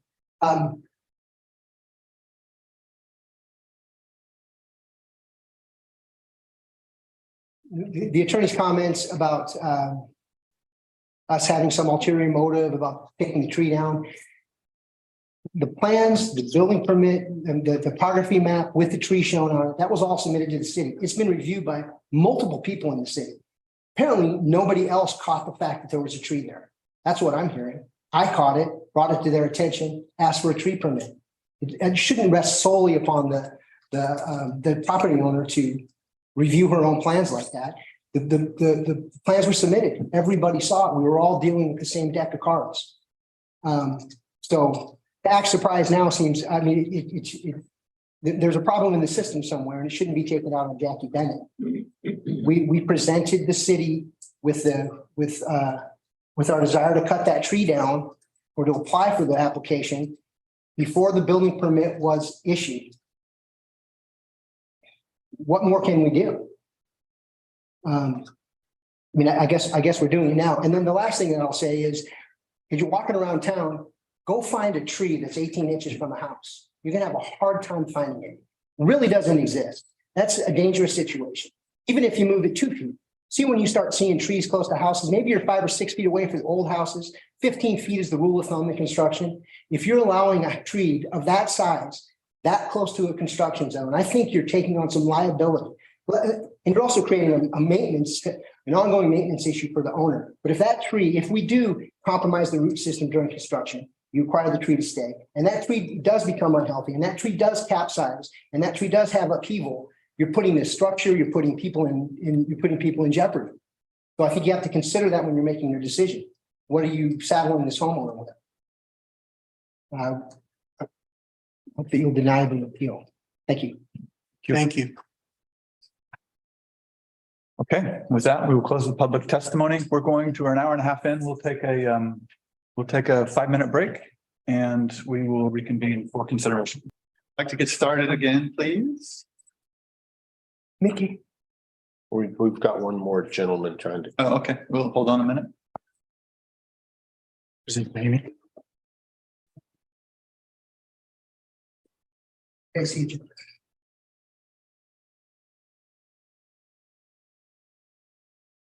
Okay, who'd like to start? I'll start, and I agree. I want to say, Mr. Lerma, to Mr. Lerma, that I agree, this is a crappy position to be in. And I kind of agree with him that without any other changes, there's no choice, right? You know, I don't see us moving this thing 15 feet, and I don't think we didn't take the opportunity, and I probably should have asked. I don't know that the neighbors would even accept that. So the thing that concerns me is everything in this package relates to the function of that tree and holding up the hillside, including the geotech report. And I don't see anything in here that tells us what happens if that tree is removed. And for me, the only way I can make a decision on that is for that report to be prepared. I can't force it. I could, and that's why I was asking about the creeping design change. If, you know, it seems to me that I don't know how much it's changed with this design, but if they come in for a permit on a revised drawing, we have every right to ask for that to see what's happening. Mike, you said you can't force it. You can't force what? I can't force them to go out under our code and ask them to give me a geotech report that I'm aware of. I mean, I searched it and I saw one methodology and I think it's a tough fit. When I've been beat up by Bill enough to know that I shouldn't argue those anymore. So, and it's a point though. I mean, I think it's, for me, it's a pretty critical point. It is in the We've got code. a geotech report saying, from all I can tell, that the tree's a critical component. And that would be a concern of mine, and that we don't even have that report except from Mr. Lerma, and Mr. Lerma didn't give us the complete report. Well, I mean, without a complete report, how can we? We can't decide. I was going to say, you know, I really see this going to a continuation while we develop that information. But that would be one path. Are there other comments? I personally feel like that the correct answer is the tree needs to be preserved. I'm not sure how those dots need to be connected, but I think that it wasn't given due weight. I mean, whatever the date is of this picture where we knew the corner was 16 inches, reasonable person would have known that tree had to be removed, and we should have had that conversation. I can't change the past, but I'm not willing to allow that tree to get removed without a fight of some kind. And if the right way to do that is a geotechnical report, then I'm all for it. I just wish we weren't. Lerma's comment to that was, I was trying to get that. I'm not throwing stones at Mr. I'm not at all. I'm just anybody. The idea that he didn't know it needed to be taken out, but there seems to be a disconnect as to why that never happened. Why that was never. There's a disconnect for me between we'll try to save it, and it obviously with the plan that's there, it wasn't savable. If you execute that plan, that tree will die. Well, to me, the disconnect goes even further. I mean, an architect designing a home on a particular lot should have known that the tree was in the way, either because it was too close or it was going to interfere with the patios up above. I just think that the whole process had a lot of opportunities to be done differently that would have prevented us debating this right now.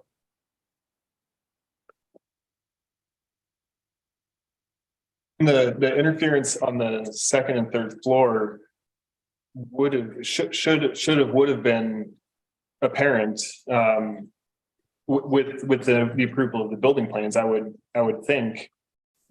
Even if you don't know how far down you need to dig for the foundation, that's an unknown. You may not know what's going on down below grade, but the tree's visible. The trunk itself is visible at all times, and with a rangefinder or a tape measure or something, you could have known from this corner to this corner the tree is X number of feet, which would put it in conflict with the corner of the building on the second and third floor. See, I don't see the predictivity of going back and reconstructing all that. I mean, I think, again, it's another one where we need a postmortem to see why we keep finding ourselves in this position. But what's happened has happened. Yeah. Right? I mean, yeah, but I understand what Mr. Lerma is saying.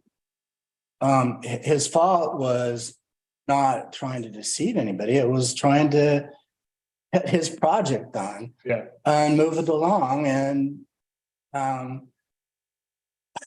so what do you do?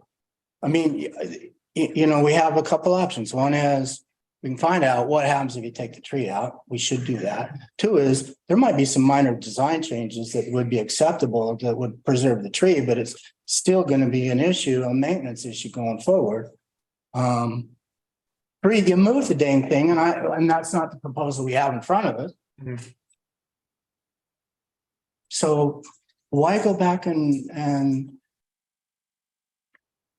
I think we all agree that it was a bad process. Yeah. Let's leave it at that.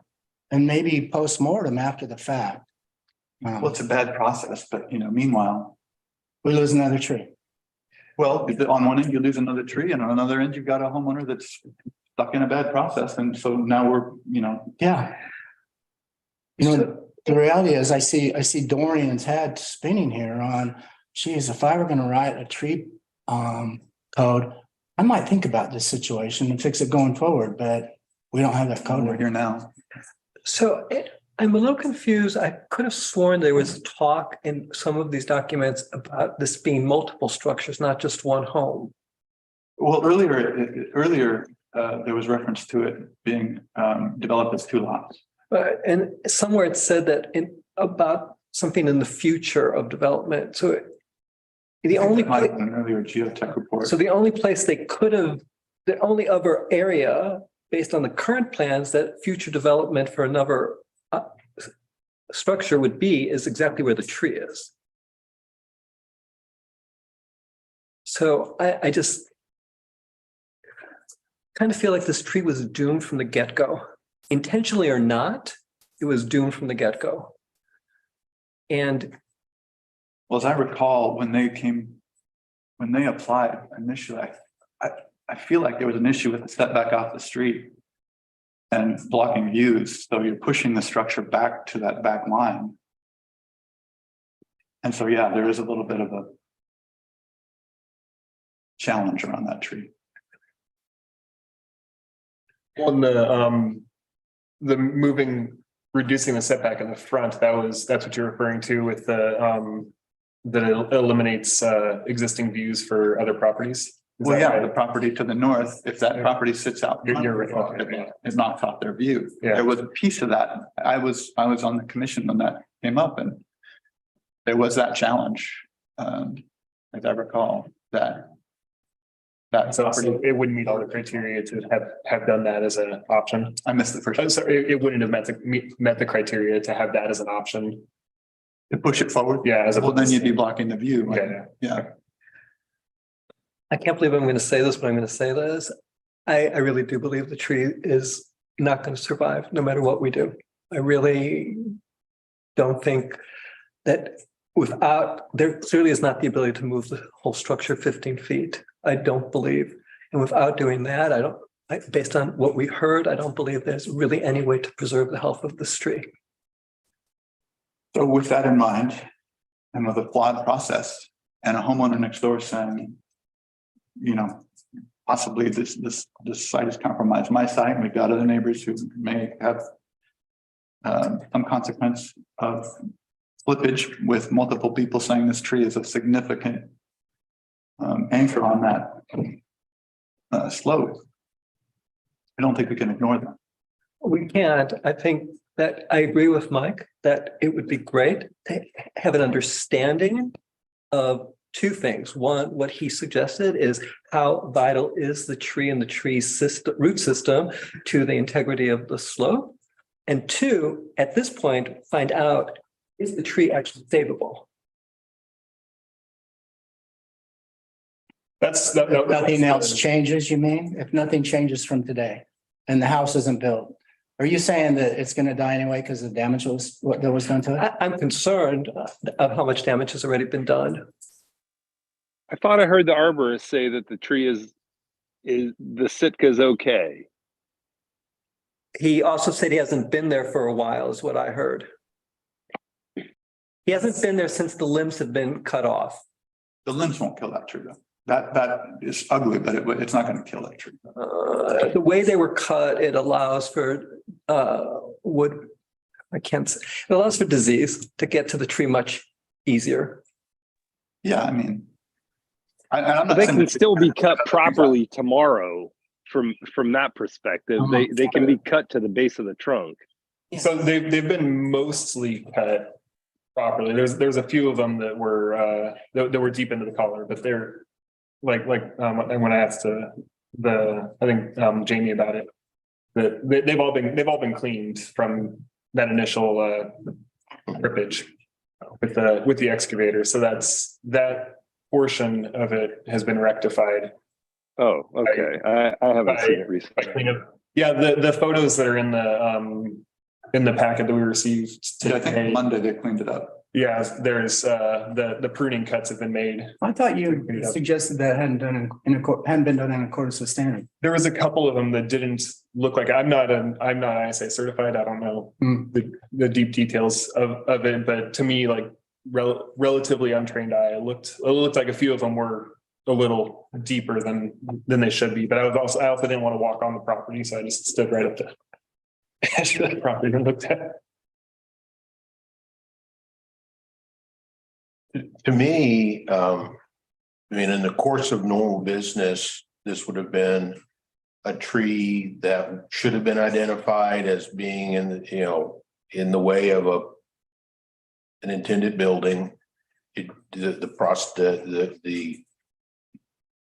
tree removal permit should have been applied for, just kind of the way we normally see it, and it didn't exactly go that way this time. But we really probably wouldn't have had this opportunity to have this debate on a different lot. In my opinion, I've seen lots of big trees cut down that I thought were just as pretty as this one, and there wasn't any word said about it. To me, the key is this issue around what happens if you remove the tree on that slope. And I don't know what, to me, that's very important. And I don't know how to address it, really. I mean, I don't really know that's. Well, what about some sort of idea, just brainstorming here? Some sort of idea where either maybe it's not an either. One idea would be that the plans are modified. It doesn't sound like what was suggested by the arborist was acted on. There weren't those sorts of modification considerations. Or if you're not going to go down that path, then go down the path of addressing the geology with that changed circumstance. Because we have, in my opinion, the geologist saying the tree is an anchor. Yeah, the arborist saying the tree is an anchor. People with a lot more experience than us saying that anchors that slope, but we don't have reports talking about what happens if the tree's not there. So you have a couple of different ways to go. One is you modify your plans, or two, you can offer a suggestion, based on what you say, and perhaps an approval with a condition. When you make a condition, it's got to be related to criteria in the code. And if you look at what is it, Rodrigo, two, it talks about measures to be taken to avoid damaging trees not proposed for removal both on the subject property and offsite. So perhaps to follow what you say, have an approval, but with the condition that the applicant can either modify the building itself to remove it from the drip zone or TPZ, I think it is, or in a geotechnical report that evaluates the impact of the removal of the tree on the slope and follow any recommendation that comes out of the geotechnical report. Any of the remaining slope that's not being reinforced with the stem wall and the. Yeah, because that's my same concern that I have is if you remove that with two different reports indicating that tree is important to the slope, the property down the hill from it, how does that affect the stability of that slope just upstream from them, just up the hill from them? Even if the house is secure. A little bit about how we're structuring our findings and conclusions this way last night, but it's a new idea. As opposed to, I don't think anybody's proposing rejecting, and I think the only thing I've heard is continuing. So, and it's on question of geotech reports. So That wouldn't be a continuation, what Bill's suggested. That would be a proposal. I know. And we can do it that way and try it and see what comes back out of that. It might not work. Can we not do it as a continuance? We can. Well, realistically, we could ask for we could continue and ask for additional information. But I don't know how long a geotech's gonna take, but it's iffy. It would be cleaner to have a specific recommendation. Again, we eat up a lot of time in this process. Inevitably, someone's appealing. So, how that works out then is they can go ahead and continue their construction while they're getting the geotech report. That correct? Is that, or take the, not take the tree, but continue construction while they're waiting? Which could further damage the tree.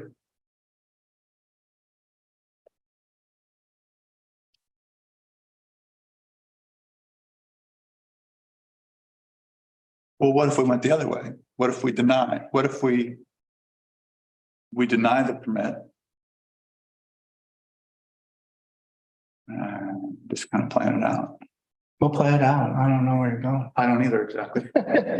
So what you're saying is, what if we approve the appeal? What if we approve the appeal? And explain in our findings of fact why we did. Explain in the findings of fact what we need to approve a tree cutting permit. Yeah. Or to approve a new application for a tree cutting permit. Is that what you're? Yeah. As part of the findings, explain that, that there wasn't any, the difficulty comes, I'm trying to think of what the criteria that they don't meet, the removal of tree in order to construct a structure of development approved or allowed pursuant to the code including required vehicle access. That's sort of the key core piece is they're saying we've got an approved permit and this is necessary to do it. And how do you, I'm asking the wrong person, but I do feel like there's this creeping design thing where they're going to have to come back at some point and say, guess what? Circumstances weren't what we thought. We got to change, right? I don't know what the design package look like.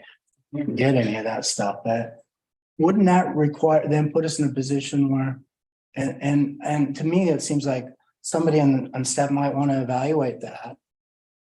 Whether we've reached the point where the design changes are so significant or there, if there are any. I mean, in response to Mr. Stasny's comment that this whole process seems out of control. Robert? Yeah, I'm just trying to figure out a best response to that. I don't have good responses to anything relating to this situation. How about what I referred to as the dance with this whole save first, cut if necessary back and forth that Mr. Lerma, that Jamie described. I mean, what's your side? What happened there? So, and I don't know if this answering this question would be considered reopening the record. Well, before we do that, I mean, we've got the series of emails and the discussion that came from the applicant. You stay within that. Yeah, I can do that. So I wouldn't call it a dance. What I would call it is that based on the information provided by the applicant, there was a potential win-win situation where we could go forward with the development of the house and also be able to potentially retain the tree. I mean, we could have right out the gate just told him tree's gone, you know, you got to get rid of it. But based on the information that they were giving us, there was a possible opportunity for us to be able to address some of the community sensitivity involving trees. Apparently that situation has that did not have the intended outcome. But as far as a dance, no, there wasn't any kind of dance. There was simply a decision-making process based on the information provided by the applicant. And what kind of compromise or changes did you think they were contemplating, or were you aware of any? You just were. We weren't contemplating any kind of changes. It was simply, we may be able to save this tree. But no idea how to do it, or no suggestions. We don't have enough information yet as to whether or not we need to remove it. So Robert, when you're presented, or when your team is presented with the plan to get the approval, are you able to see where the trees are in relation to the proposed structure? We do. Okay. And my initial contact with Mr. Lerma was to tell him that he would need a tree removal permit. And the response to that was a way we might be able to avoid this situation. We might be able to preserve it possibly. And then if we need to apply for a removal permit down the road. So if he had applied for the tree removal at the time that you suggested it, would that have been approved without any? It would have gone through the typical review, and it probably would have gone out the door like every other tree permit we have. Like this one, except, and we wouldn't be here, but the Stasneys noticed something amiss.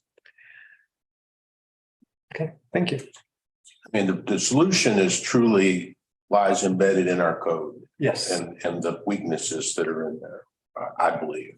I There's no person at fault here. It's No, absolutely not. the way things played out. The Our code is unfortunate. Yeah, our code has opportunities to be enhanced. So I go back to a continuation. I would like to see a geotech report. If they have an existing one, show it to me. I just don't think we have the time. I don't think, if we give a 30-day continuation, they may be able to get that done. Well, I'd start with the one that they have, whether it's applicable or not, but I haven't seen that. It's based on what I've seen, it's not. Yeah. Well, and Mr. Lerma said the only mention of the tree in the report, we haven't seen the report, so we haven't scoured through, but he said the only is in that cover letter. For the geotech report. Well, the geotech thought it was important to put that in. In the front page, yeah. The cover page. I think at a minimum for the sake of all parties, really, including the city.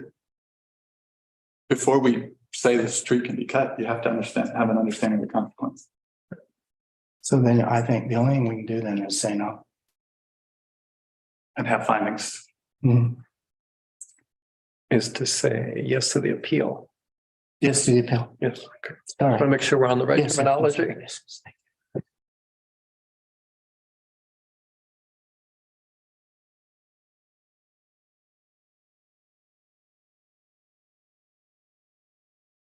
And then the applicant could decide if they want to appeal that Yeah. and provide additional information or not, depending on where it gets appealed to.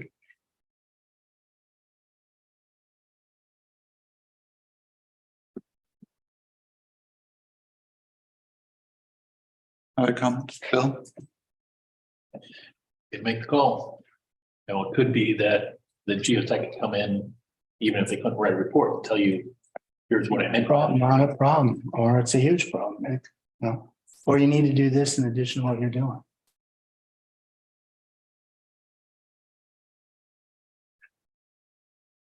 Someone want to make a motion? Yes, I would, criteria is a problem, right, Bill? I mean, we have to link this. So I'm gonna go out on a limb and say, and notwithstanding Mr. Limmer's comment, and I don't know construction, but I know enough that we start with a set of plans. I've been around long enough in my own activities, and if it changes, you've got to get a change order. You've got to get a permit in construction. Every time you change something, you got to go back and get approval. I think that they, you know, if they don't know how big the footer is, then I would say to the city, hey, you don't have enough information to even continue to support this permit. You know? That's going to be a pretty big motion. But I'm saying, let's reject or let's sustain the appeal and sustain it under the provision I read, which was 1750. Development requirements for potential geological hazarded areas, purpose, exactly this situation, applicability, exactly this situation, procedure. This is where it gets difficult. The requirements of this section shall be met prior to issuance of the building permit. Well, shame on us. The city may require that requirements of this section be met in conjunction with a request for approval of a setback reduction, variance, conditional use, design review request, preliminary, blah, blah, blah. It gets worse from there. It's the only criteria that makes sense. And I don't think it applies. Well, that doesn't sound like a motion at all. Nope, you're right. I just got myself out of it. In fact, the concern is the impact of removal of this tree. You know, I think either a condition requiring a geotech permit or a continuance and asking the applicant to bring further evidence of the impact of that tree, whether it's a report or a geotech testimony in person. Or we can just approve the appeal. You still got to link it. Still got, But you have to have the criteria to. still need a criteria, and I kind of think you're going down the right path. I mean, from my perspective, we're solely talking, I am solely talking about the potential for unintended consequences if we were to, and it really does go back to 17050. I was curious and not knowledgeable enough to understand why the slope of this particular lot didn't pick it into that. Why wasn't it a consideration, you know, for the building permit to begin with? But we weren't even asked about the building permit. We're only talking about a tree permit. But I think because it got brought up in something that was presented, i.e. the arborist report, that is a critical stability, I think it's fair game for me to question, well, I need to know more about it before I'm willing to cut the tree. That's the way I see it. Can I make a motion? A motion, we continue this with a request that they come back with at the next meeting with a geotechnical report or some assessment of the geotechnical potential of removal of that tree. Under that, would we allow the record to be? We've got a few different options. What I heard from Commissioner Bates was that we continue it to the next meeting. There would be oral testimony of a few things. Would you want written testimony in there? Do you want to allow that, or just the written or just the oral testimony at the hearing? I'd like to have both. Do you want to limit it just to the geotech, or do you want to open it up to any and all evidence? Oh, yeah, limited to the geotech issue. Correct. Thank you. So oral testimony and written on the geotech. And As it pertains to the slope stability. presumably you would also allow people who support the appeal to submit their own geotech to the, Mhm. and they may be able to. Absolutely. Okay, you want to clean that motion up? Wait, What did I just say? can you add into that motion that to check on the tree's health? Oh, I can try. So I move that we continue this discussion to the next meeting with the request that both parties bring back relevant information regarding the impact of removal of this tree and the geotech of that hillside. The stability of that hillside. And a report on the health of the tree as it exists today. And just to clarify, that'd be the meeting, the planning commission's meeting, June 22nd, 2023 at 6 p.m. Yep, and we consider it June 22nd, 2023 at 6 p.m. We hear written and oral testimony simply on the geotech matter And the health of the tree. and the health of the tree. Do I have a second? I second that. Any further discussion? Emily, will you call the roll, please? Commissioner Bates, Yes. Commissioner Farr, Yes. Commissioner Sinclair, Yes. Commissioner Ostrander, Yes. Commissioner Matusek, Yes. Chair Newman. Yes. This issue is continued to our next meeting. Okay, moving on.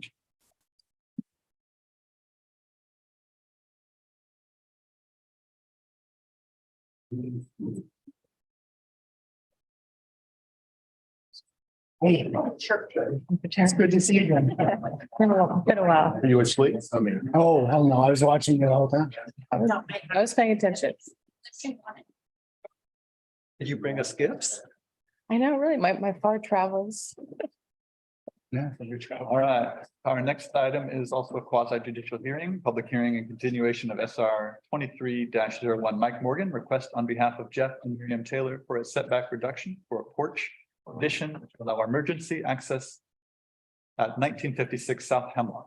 Mike Morgan on behalf of Jeff and Miriam Taylor, application to allow a setback reduction to reduce the backyard setback from the required 15 feet, to build a porch to be used emergency access. The property is located at 1956 South Hemlock, X lot 4300, map 51030 DD, and in a residential RL zone. The request will be reviewed against the municipal code section 17.64.010, setback reduction provisions established. Does anyone object to the jurisdiction of the planning commission to hear this matter at this time? Does any commission member believe he or she has a conflict of interest or personal bias? Has any commission member had any ex parte contacts or made a site visit? Since our last meeting? I've driven by it. Since our last meeting. Ever. Yeah. Yeah, I know where it is. site visit with the Director of Public Works. That's right. Yeah. Okay. May we have the staff report, please? So the staff report hasn't been significantly updated since the April 27th hearing, and the majority of the information was covered in the chair's introduction to this. However, the report has been updated to include 5 additional exhibits that have been submitted by the applicant since the April 27th hearing. These include an email from David Veneta regarding a Karen Labonte comment on revised site plans, an amended supplemental narrative, 2 sets of preliminary house designs, and an Earth Engineers Incorporated geotechnical report that was received on May 15th, and also additional information that was received and distributed, which is an arborist report that was received after this most recent staff report went out on May 18th. Okay.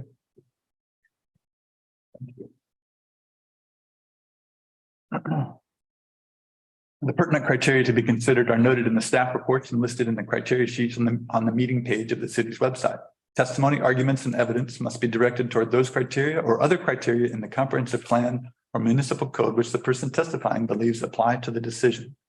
Failure to raise an issue accompanied by statements or evidence sufficient to afford the decision maker and the parties an opportunity to respond to the issue precludes appeal based on that issue. Prior to the conclusion of the initial evidentiary hearing, any participant may request an opportunity to present additional testimony, arguments, or evidence regarding the application. The Planning Commission shall grant such requests by continuing the public hearing, leaving the record open for additional written testimony, arguments, or evidence. Persons who testify shall first receive recognition from the chair, state their full name and mailing address, and if appearing in a representative capacity, identify whom they represent. Is there a presentation by the applicant?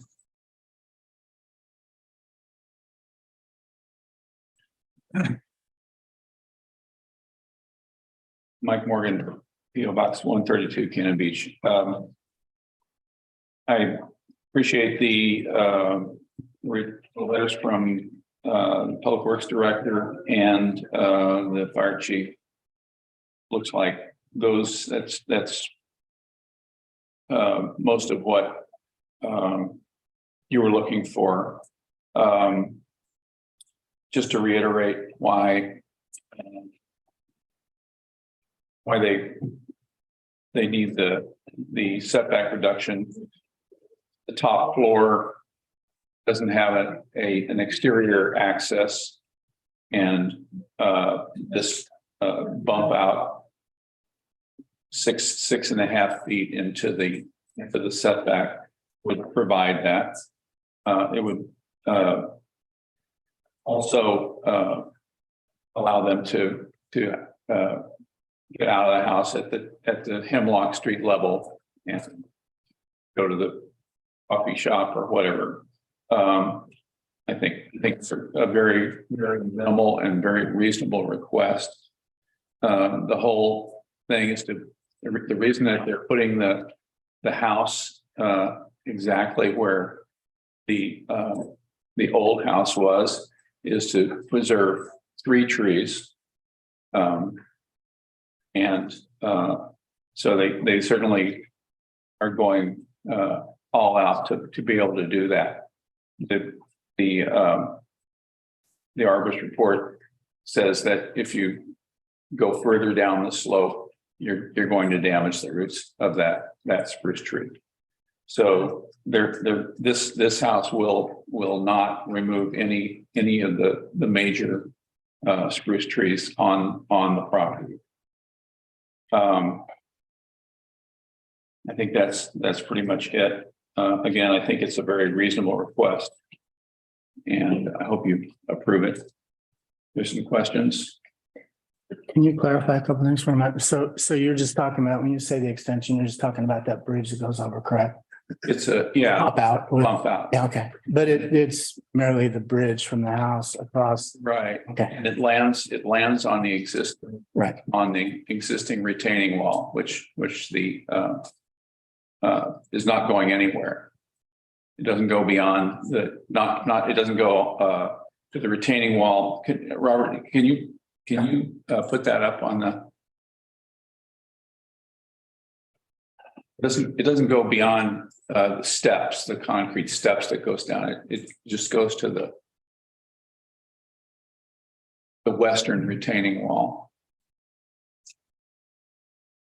It's a nice house, by the way. Wow. I found the detailed drawings very helpful. I want to live there. Right. The other clarification I need is there was a suggestion last time that you would need a setback reduction on a corner of the house. And I'm not clear that you continue to need that. No, that's not the case anymore. The eastern facade is wholly is on the property, is on the setback line. Okay. Thank you. There are photographs, Robert. I don't know if you have those on.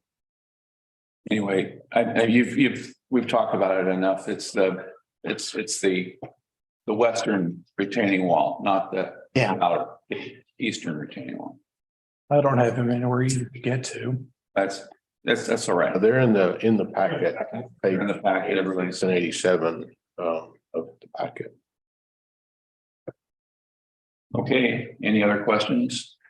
There was just one other thing I think you might was and I don't know if this needs to be belabored, but some continued assurance that this isn't going to be a primary or even a regularly used exit. Certainly not parking. And I know we talked about that a lot last time we got together. And I continue to think that's an important aspect of this.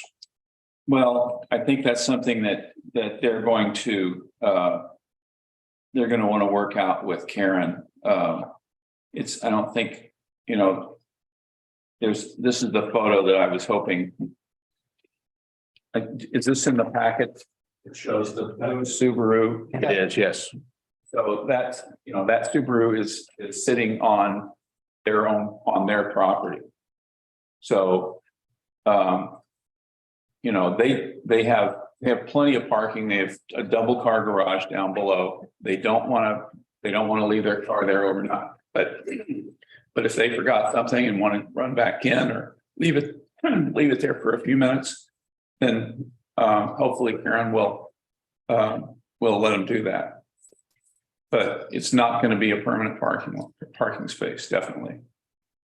My understanding is it can't be a permanent parking space because there's no parking on that side of the street. Well, there's a no parking sign, but again, it's not relevant to this discussion. It's something to do with Public Works.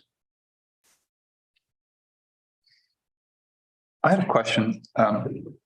Thank you for getting the geotech report. On page 4, page 4 of 42, it says it is not a part of our scope of services to evaluate the stability of the existing retaining walls. Do you have any idea why that wasn't a part of the scope of that? I don't know the answer to that, other than the fact, maybe they looked at it and they said, well, it's been there for 75 years. I guess it's not going to go anywhere. But, they would have, to evaluate the wall, they would have probably had to do some borings or, do something else. But I don't know. Okay. Any other questions? Thank you, Mr. Martin. Thank you. Are there other presentations by the applicant?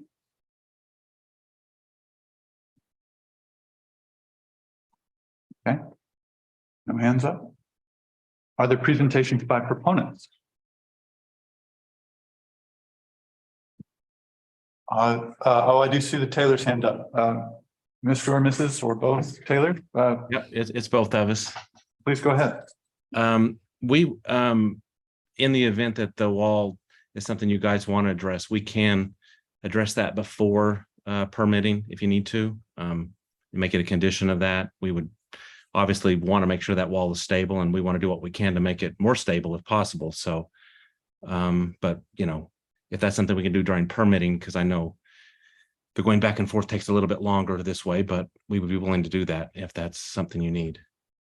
Appreciate you offering that. Thank you. Mm-hmm. Any questions for the Taylors? Are there presentations by proponents? We may have asked that, but let's just be sure. No. Okay, we'll move on to, are there presentations by opponents? Okay, guess we really don't need staff response? No. Okay. Well, with that in mind, last opportunity, just as a formality, anything the applicant would like to add? No? Okay, then we will close the public testimony portion of this hearing and move to consideration. I do want to say that I appreciate the applicants really working around the concerns that we had and addressing them in a very meaningful way. And I really appreciate it. I know I can't imagine how challenging it must be, all these delays, but I really appreciate the work that they put into it.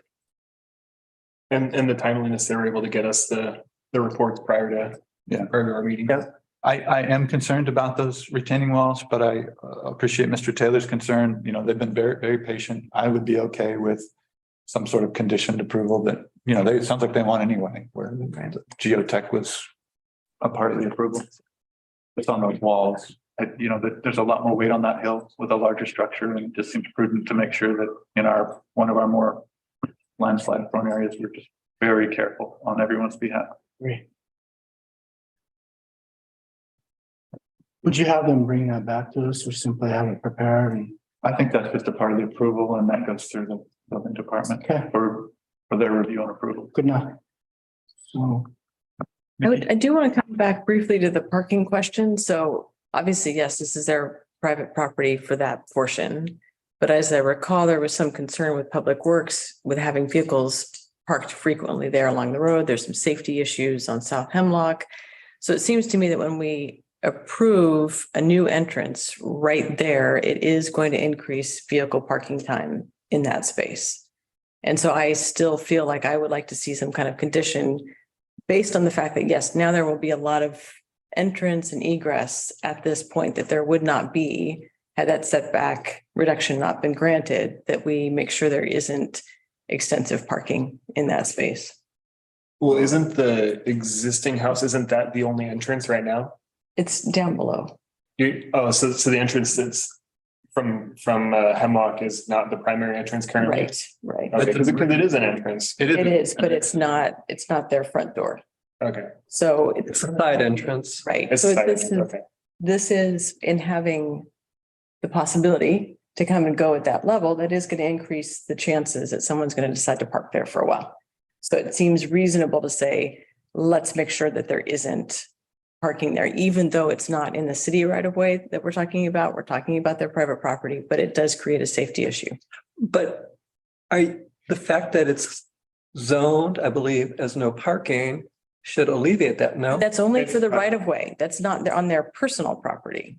Oh. So they can park in their 15 feet of their property, which is within the setback. And that's, the city can't sign that or anything else. It seems like it would be reasonable to say that it creates a safety concern, cars coming around that corner. If something happens with the seismic that's going to be put in right near that location, if there's a frequent parking happening, that could become a problem. So it seems like this is the time to foreclose the possibility that it becomes a parking space. How would you word that? As a condition that this is approved. Yes, we're going to approve this entrance here at street level, but this is not to be a parking area. And I was satisfied in our last meeting and the conversations that we had around that's exactly what the, owners intend. It isn't going to be a parking area, but I think it's important to me. If it had been proposed as a parking area, I would not have been in favor of this at all. Right. So I like the notion that at least it gets referenced as a condition of some kind. Any further discussion? Do we have Mickey, you want to make a motion on that? Sorry to put you on the spot. That's right. So I move that we approve the setback reduction with the condition that there will be a no parking agreement for the area of the lot facing South Hemlock, and that in the future, when the building permit process occurs, there will be geotech done on the retaining wall. Are we making that a condition or not? I think I'd like that. Okay. Any further discussion? Emily, will you call the roll? Commissioner Sinclair, Yes. Commissioner Ostrander, Yes. Commissioner Matusek, Yes. Commissioner Bates, Yes. Commissioner Harrell, Yes. Commissioner Moritz, Yes. Chair Newton. Yes. Setback reduction is approved. Thank you, everyone. Thank you. Okay. Would anyone like to take a break? I heard a yes. Was that you, Jack? We can hear you. Did you go here? I heard a yes, yeah, wasn't it? If you guys are fine, All right, we're gonna power through.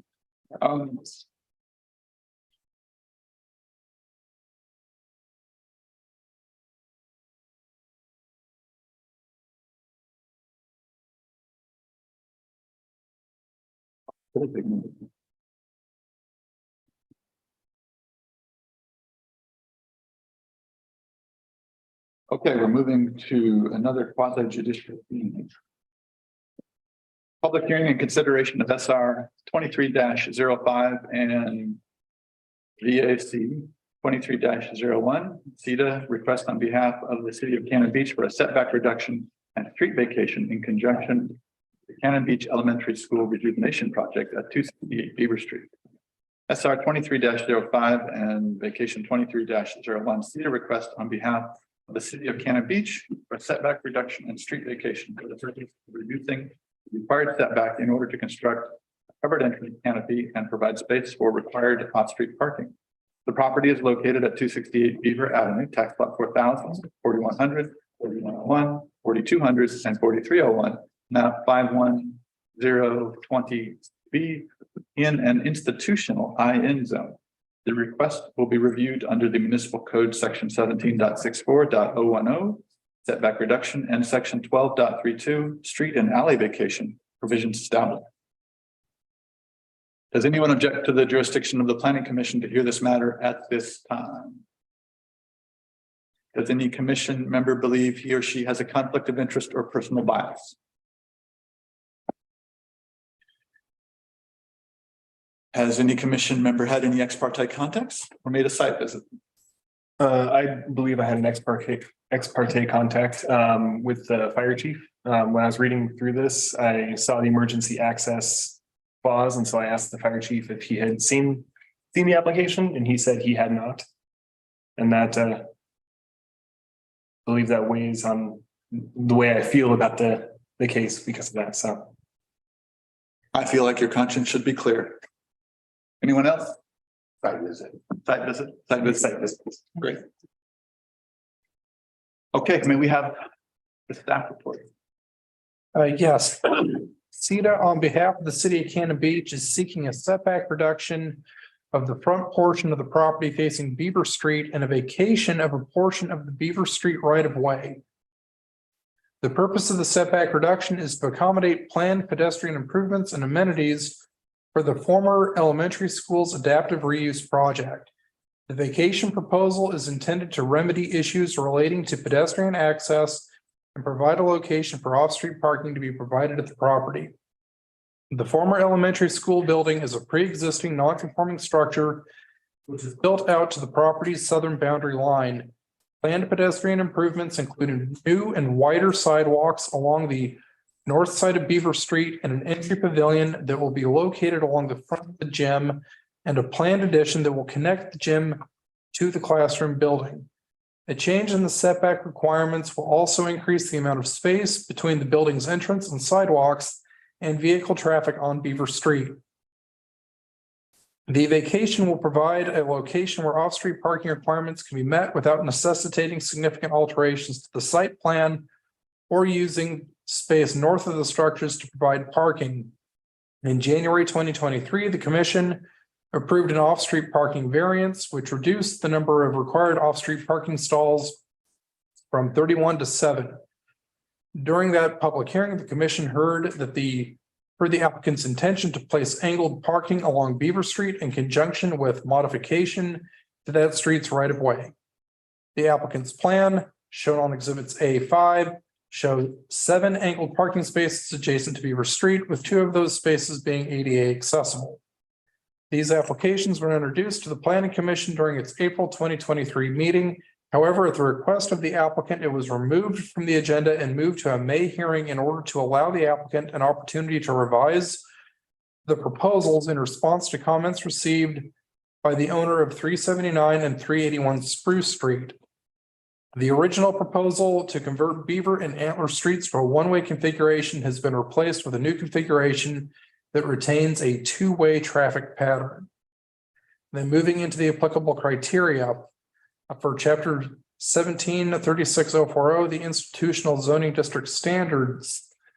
The staff comment is that the structures currently present are pre-existing nonconformities that were constructed prior to the adoption of the comprehensive plan and zoning ordinances that implement it and provide little in the way of a setback from Beaver Street. The proposed changes to the Beaver Street right-of-way will not provide an adequate amount of space to make structural to make the structure compliant with current standards. However, even with the proposed entry area, the setback would be increased to a total of 15 feet, which would be significantly larger than the setback that is currently present. Off-street parking requirements are being addressed through the variance that was previously mentioned, and the street vacation application that accompanies this setback reduction application. Other criteria of the IN zones development standards, such as design review requirements and signage, will be addressed at a later date, as the revitalization project's plans have not yet been finalized. Moving into the setback reduction, total building coverage will not exceed 40%. The applicant's materials state that the site is 113,512 square feet, and the proposed site plan in Exhibit A14 shows the site will ultimately be developed with the following buildings: the classroom, gym, a food bank, and a planned addition. The total square footage will be 14,442 square feet, which is approximately 12.7% building coverage. Moving into impacts to significant views of ocean, mountain, or similar features. There are no identified significant impacts to any views of the ocean, mountains, or other features as a result of the proposal. Moving into the proposed building location will not interfere with solar access. There are no identified impacts to solar access to adjacent properties. Moving into privacy, drainage, etc. There are no identified significant impacts to privacy, drainage, light, air, noise reduction, and fire safety for adjacent properties as a result of this proposal. Criterion F, rehabilitation of existing structures where other reasonable alternatives do not exist, applies to the entrance pavilion that is planned to be constructed in front of the setback area. The applicant's materials indicate the pavilion's location in the existing breezeway is the only practical location given the limitations of the site that can provide a safe primary entrance. Moving into adjacent right-of-ways. The applicant's materials state that the city's Public Works Department has been consulted regarding this proposal and no concerns have been raised regarding impacts to public utility placement. Moving into traffic hazards. The applicant's materials state that the proposed setback reduction in combination with a proposed street vacation would result in the creation of additional space between the structures on the subject property and vehicle traffic while improving pedestrian access. The proposed site plan included as Exhibit A16 shows Beaver Street reduced to a 30-foot right-of-way with a 15-foot setback between the lane of travel and the proposed covered walkway. I'm moving into any encroachment into the setback will not substantially interfere with privacy. Again, there are no identified impacts to privacy or ability to provide fire protection. Moving into Chapter 1232, Street and Alley Vacation. The statutory requirements are for a request to vacate all or part of any street or alley shall be reviewed by the city in accordance with the requirements of ORS 271005 through 160. The Planning Commission recommendation language is that the City Council shall receive a recommendation from the Planning Commission before holding a public hearing on the request for a street vacation. Moving into the review criteria. In reviewing a petition for a street vacation, the Planning Commission and City Council shall base their recommendation and decision on the conformance to the following criteria. A, the request is not in conflict with the comprehensive plan. The comment is that the applicant's materials indicate that the request goals of the comprehensive plan, specifically policy number 7 of downtown policies, which states that the city shall continue to encourage and promote improvements to downtown streets and sidewalks necessary to enhance pedestrian use and safety. The proposed design would provide an opportunity to provide a higher level of service to pedestrians in the area and accommodate anticipated increases in pedestrian traffic by persons visiting the tourism-oriented facility. It is noted that as the site will have a relatively low level of off-street parking, the majority of visitors will arrive on foot or by public transit. This is consistent with the comprehensive plan's vision statement, which requires the fostering of visually attractive commercial areas that incorporate a high degree of pedestrian amenities. Moving into number B, that there is a valid public purpose for the street vacation. The comment is that the request follows the Planning Commission's approval of off-street parking variance V 2301 that reduced the required level of parking from 31 to 7 stalls. That application was approved with the understanding that the Beaver Street right-of-way would be reconfigured to accommodate the required parking in a way that does not necessitate creating a parking area north of the facility's structures. Based on public comment, the applicant has revised the proposed parking layout and resulting easement to offer additional space between parked cars along North Beaver Street and the driveway to tax lot 4304 by adjusting the parking layout to be 90-degree parking as opposed to the previously proposed 45-degree angled parking. The revised parking configuration meets 9 by 18-foot minimum stall size and provides 7 spaces, with 2 of those being ADA accessible with a loading area between them. Moving into criteria C, that the request will not adversely affect the provision of public facilities and services. The comment is that the rejuvenation project is intended to support tourism-related functions and support local community interests such as outdoor recreation, provision of event space, and preservation of local cultural history. The facility would be positively affected by this request and providing enhanced access to the site. Moving into criteria D, that the request will not have an adverse effect on vehicular access to adjoining property, including emergency vehicle access. The staff comment is that the applicant's materials state that the vacation requested is adjacent to an existing gravel driveway serving 2 single-family residential properties. The city has contacted the owners of the affected properties and has proposed an access easement that would provide for the same level of vehicular access as current conditions allow. The proposed access easement can be seen in Exhibit A19. And the proposed parking configuration with this access easement can be seen in Exhibit A14. After marking the pavement for the northern property owner at tax lot 4304 to reflect the easement boundary, property owner had concerns about the proximity of parked cars along North Beaver Street and their existing driveway access. And then moving into item E, streets which provide access to the ocean beaches or the Ecola Creek estuary shall not be vacated unless an equivalent or improved public access is provided. And the comment is that the North Beaver Street area does not provide direct access to ocean beaches or the Ecola Creek estuary. The planned improvements would result from this vacation would improve access to the estuary and beaches to the north and west of the subject property by making those areas more accessible to pedestrians. And that concludes the staff report. Thank you, Robert. Is there any additional testimony that we haven't provided? Or sorry, if a testimony correspondence? No. Yeah, okay. Okay, we'll call for public testimony and state the pertinent criteria to be considered are noted in the staff report and listed in the criteria sheets on the meeting page of the city's website. Testimony, argument, and evidence must be directed toward those criteria or other criteria in the comprehensive plan, municipal code, which the person testifying believes apply to the decision.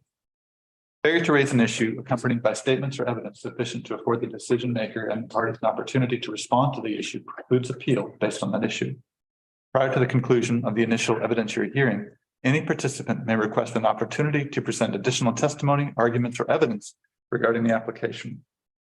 The Planning Commission shall grant such requests by continuing the public hearing or leaving the record open for additional written testimony, arguments, or evidence. Persons who testify shall first receive recognition from the chair, state their full name and mailing address, and if appearing in a representative capacity, identify whom they represent. Is there a presentation by the applicant? Yeah, we're trying, hold on, we are fixing a couple technical things. A question. With the committee again, reconsidering the whole design, is this even right for discussion? Why wouldn't it? Because who knows what's going to happen after the committee decides what remains of the current proposal and what doesn't remain. Let's come back to that. Melton? I think we are all set. I want to thank everyone here for, once again, giving me the opportunity to be here. My name is Dustin Johnson. I'm with Cedar Architects and Engineers, hired by the City of Cannon Beach as the project architects and engineers for the Cannon Beach Elementary Rejuvenation Project. Address 15895 Southwest 72nd Avenue, Portland, Suite 200. Thank you, Robert, for the staff report, and that took a lot out of what I was gonna say up here, so I think I can keep this pretty short. I wanted to start by just addressing why we pulled our agenda items last month from the Planning Commission hearing. We had worked for a couple of weeks up to that point, off and on with Mr. Robert Maloney, who is the property owner of one of the two affected properties. And couldn't really get to a common place where we had a win-win solution for both parties. But in coming out for that Planning Commission hearing, I met with Karen Labonte and Trevor Mount out at the site and was given some additional tools, design tools, to be able to consider a different design option that would allow us to maintain a two-lane, two-way traffic pattern on North Beaver Avenue. So what entailed in that conversation was that because it is an existing street, we don't need to necessarily abide by City of Cannon Beach design standards for a new low velocity local street. That there is precedent in the history of permitting projects in Cannon Beach to allow deviations to those standards. In this case, those deviations would look like we need a minimum of 10 feet per lane for a low velocity local collector. That's 20 feet for a two-way road. Outside of that, Karen and Trevor seem to be open to allowing, perhaps we don't do the landscape strip on the south side of Beaver Avenue. Perhaps we don't do a paved sidewalk, which likely owners on that side of the property also don't want to see. So having that kind of leeway to deviate from the standard for a new low-speed local street, we're able to tighten up, and this is the proposal tonight, to tighten up that right-of-way from 50 feet currently to 30 feet and maintain healthy two-lane, two-way traffic on North Beaver. We're not proposing a finalized design tonight. You know, we are in the process of schematic design on this project. So we're at the tail end of that. So we have a meeting at the end of this month to go in front of City Council, present what the findings here are tonight, and hopefully move forward into design development. At that point, we would be in communications to further communication with the fire department, building department, public works, and such. With that, I'm going to go ahead and share my screen if I can.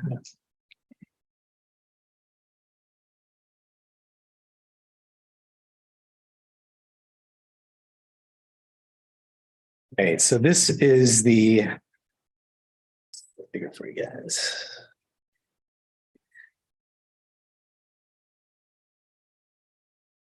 This is the current site plan, or was the current site plan as was last presented to City Council. What we came in with for the last planning commission that we eventually postponed was this design for North Beaver Street. And as Robert had spoken to with the staff report, we've got 45-degree angled parking all along the the northwestern side of Beaver Street there. The access, the residential access in question is this area right here. And as you can see, that is access to the southern of the two affected properties. Mr. Mahoney enjoys access to the rear of his residence by using that driveway and then driving onto his property from there. This was showing a 32-foot right-of-way and an 18-foot vacation proposal. The reason why we changed that to a 20-foot vacation was that we can then have 90-degree parking along here and create more opportunity for movement in and out of that residential driveway, better access. And I can show you what that looks like. But real quick, when Robert was talking about that we had painted the easement or marked it out there on site, and Robert was concerned, Mr. Mahoney was concerned that he may not have enough room out there. That was based on this design. So he has not, we just days before we had to submit for, I guess the day before we had to submit our exhibits for this planning commission hearing, we got our easement back from the surveyor with the legal description. And Bill, I'm not sure if you've heard anything from Mr. Maloney's attorneys on whether or not that would be acceptable to them, but okay. We'll talk about that a little later. So I'm going to show you then what we have revised that to look like.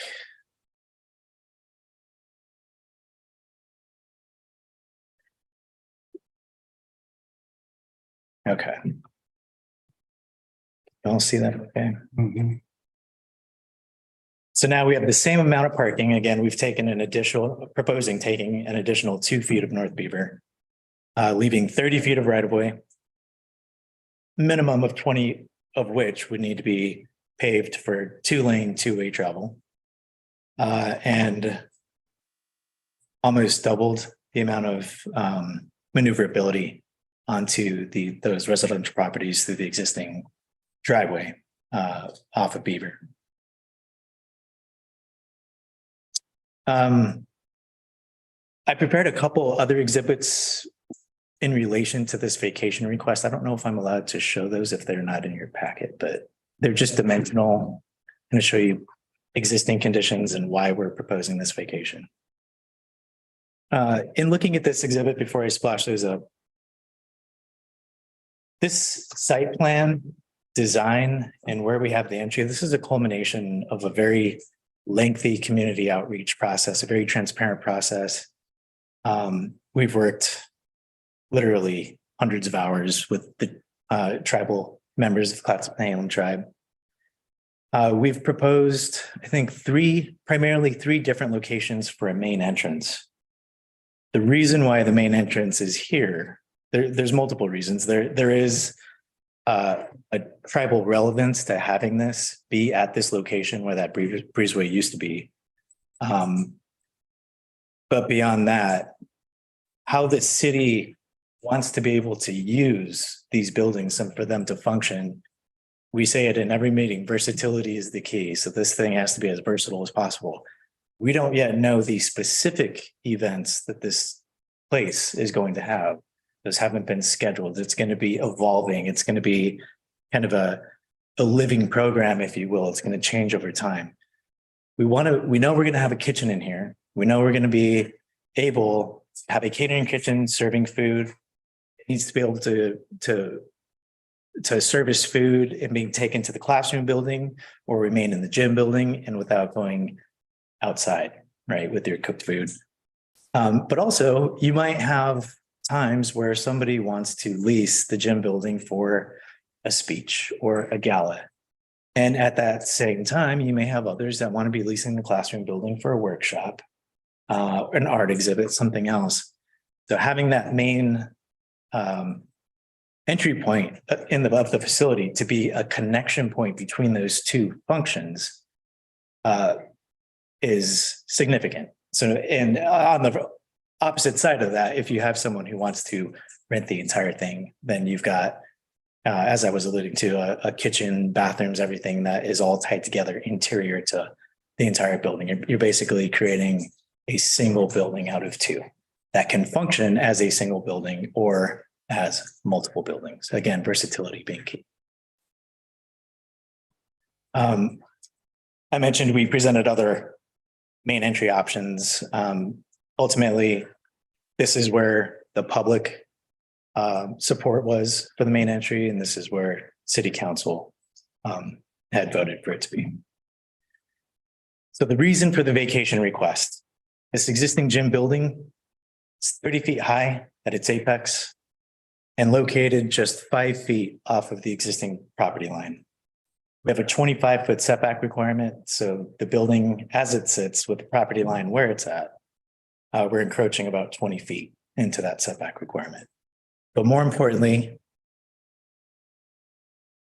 this street section right here, this profile shows you what the access would be like from the Southeast Entry Plaza, which is where the majority of pedestrians are going to be coming from before entering the main entry. You've got a 5-foot sidewalk, and then you have paved street. I'm just showing a couple with a dog on this street. But in reality, you're going to have couples walking in opposite directions at times. You're going to have kids running around out there. You're not going to want to have, this is going to host events that draw in a fair amount of people at times that are leaving at the same time, or perhaps it's a function where you have people leaving and going at the same time. But I anticipate that you're going to have at times significant pedestrian traffic along here moving in opposite directions. 5 feet is the bare minimum for an ADA accessible route, and simply not a safe condition where you have to go around a 30-foot tall building from your main pedestrian congregation point to the main entrance of the building adjacent to vehicular right of way. So what we are proposing, what do you get for that 20 feet? So what we are proposing is this section profile here. So as Robert mentioned, we were approved for a minimum parking reduction back in January by the Planning Commission to reduce a requirement of 31 stalls down to 7.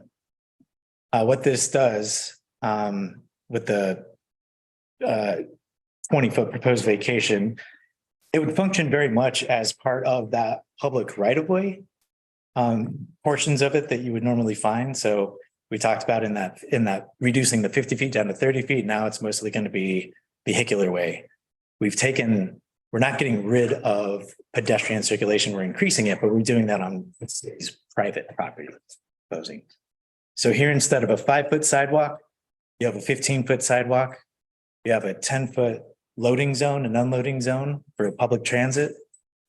And then you have your road. So the minimum required width of a lane for a low velocity local is 10 feet. I'm showing this as 12.5 feet per lane. So for a total of 2-way paved street of 20. And then that leaves 5 feet opposite of that between the pavement and the south property line. Again, I'm not proposing a final design here for that street profile. It could be that 25 feet. And again, we'll be determining conversations with the fire marshal and more with Public Works. Is it better to maintain that minimum width of 20 feet that does meet fire apparatus access requirements? And then that would give us a total of 10 feet between the south edge of the pavement and that south property line. Now with the setback reduction, if we are claiming 20 feet of that North Beaver right of way, which we're proposing, that does open up the possibility to cover our pedestrian connection between the Southeast Entry Plaza and the main entry point with a covered canopy. That covered canopy, it offers weather protection. It offers wayfinding. Again, we're trying to draw people from the southeast corner of the site at the intersection to a main entrance that they can't see from there. So covering that and then bringing out a threshold to the Southeast Entry Plaza is pretty critical for wayfinding. Above that, though, this is an important tribal element. This was, I think, the last design element we negotiated on and getting to a place where with our last COE, we could come together with a cohesive design that CETA, the city, and the tribe all felt confident with. And it was this idea that you provide additional Clatsop Nehalem architectural language, these round posts, round timbers supporting this pavilion. But it also creates a canvas for interpretive signage. And that's something that we can't have enough of in this project. Again, this project it has to be developed. And when I say has to be, this is the message that we receive throughout the community outreach events. The public wants to know the history of this site. The public wants to know where they're at, the significance of it, and to know that we're preserving it to the best of our ability. Part of that is knowledge of the history of the village of Neck-Use. And that story gets told in various places throughout the project. And we had talked throughout the design of where we're at now, that the places where we really want to tell this story to the most amount of people while we have their attention is point at which they congregate on the site, which is the Southeast Entry Plaza, and that journey from the Southeast Entry Plaza to the main entrance. I think the rest of what I have to be able to show could be in response to questions. So.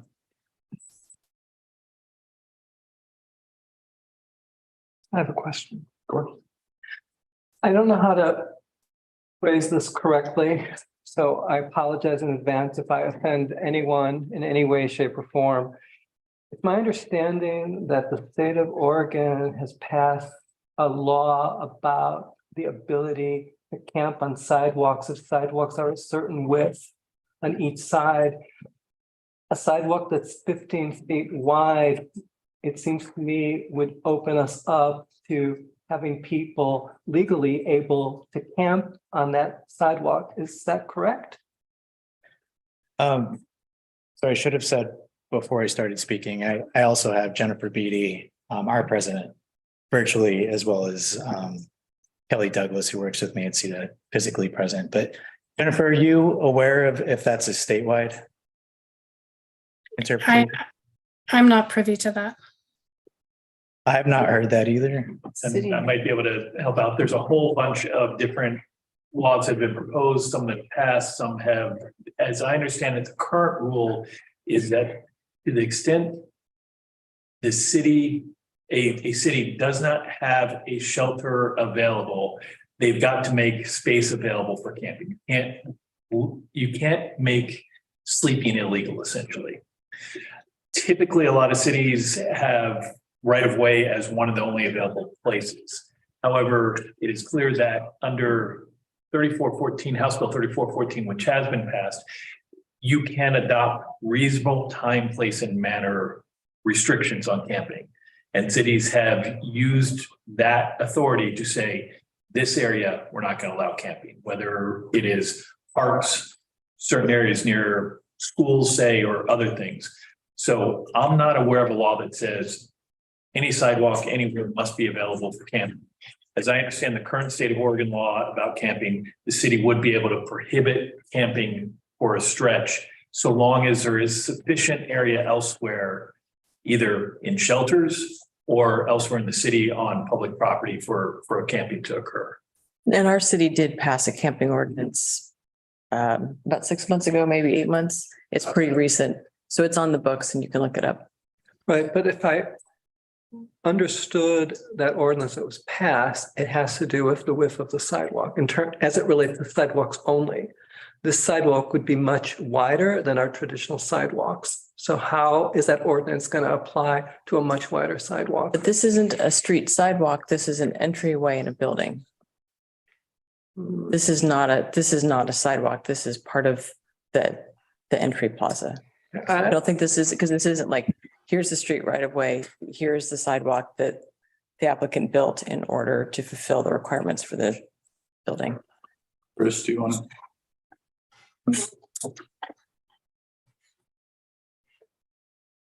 Dustin, can you go back to the site plan, because the 15-foot width is only in a certain area, right? Yeah, exactly. If you can show that. I'm sorry, go ahead.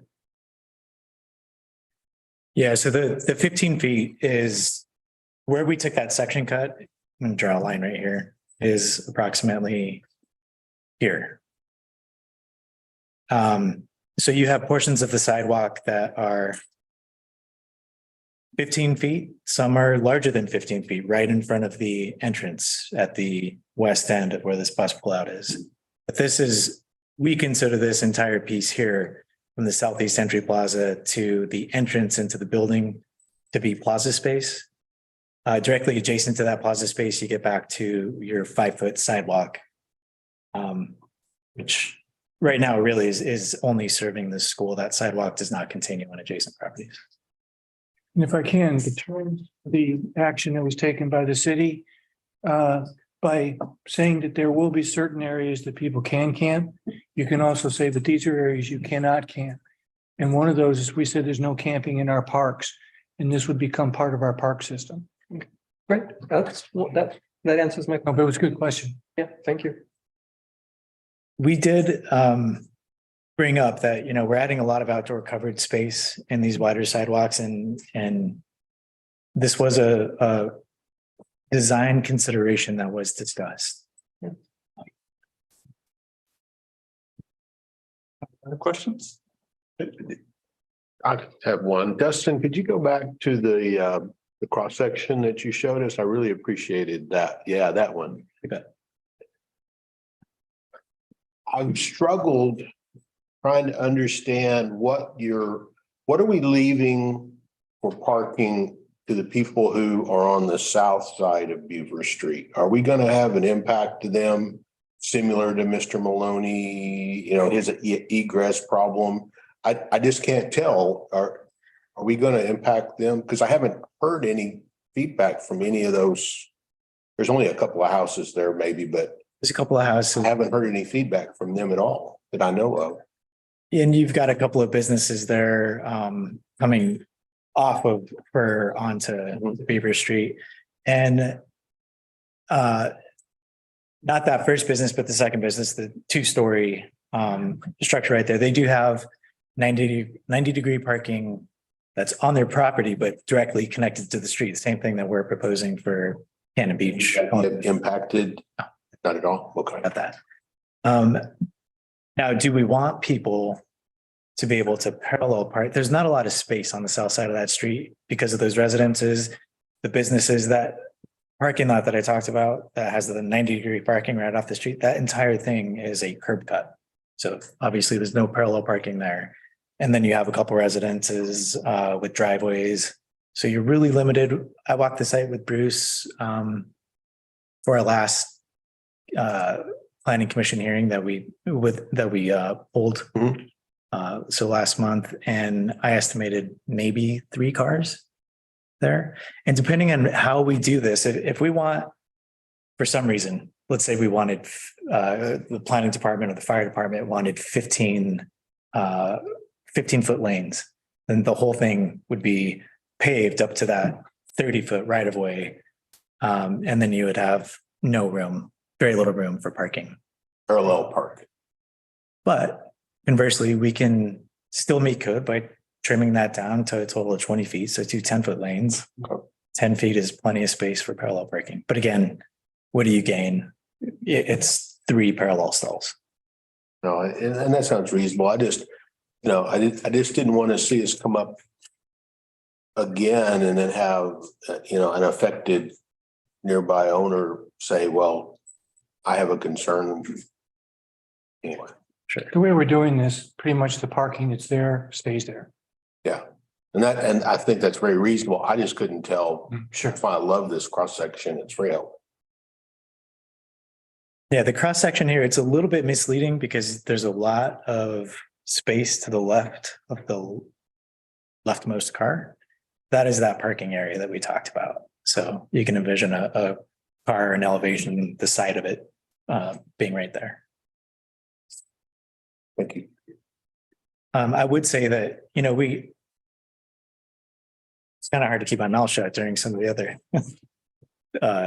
items tonight. You develop opinions. And one thing that you do as an architect, is that you know your existing conditions before you start designing or making recommendations.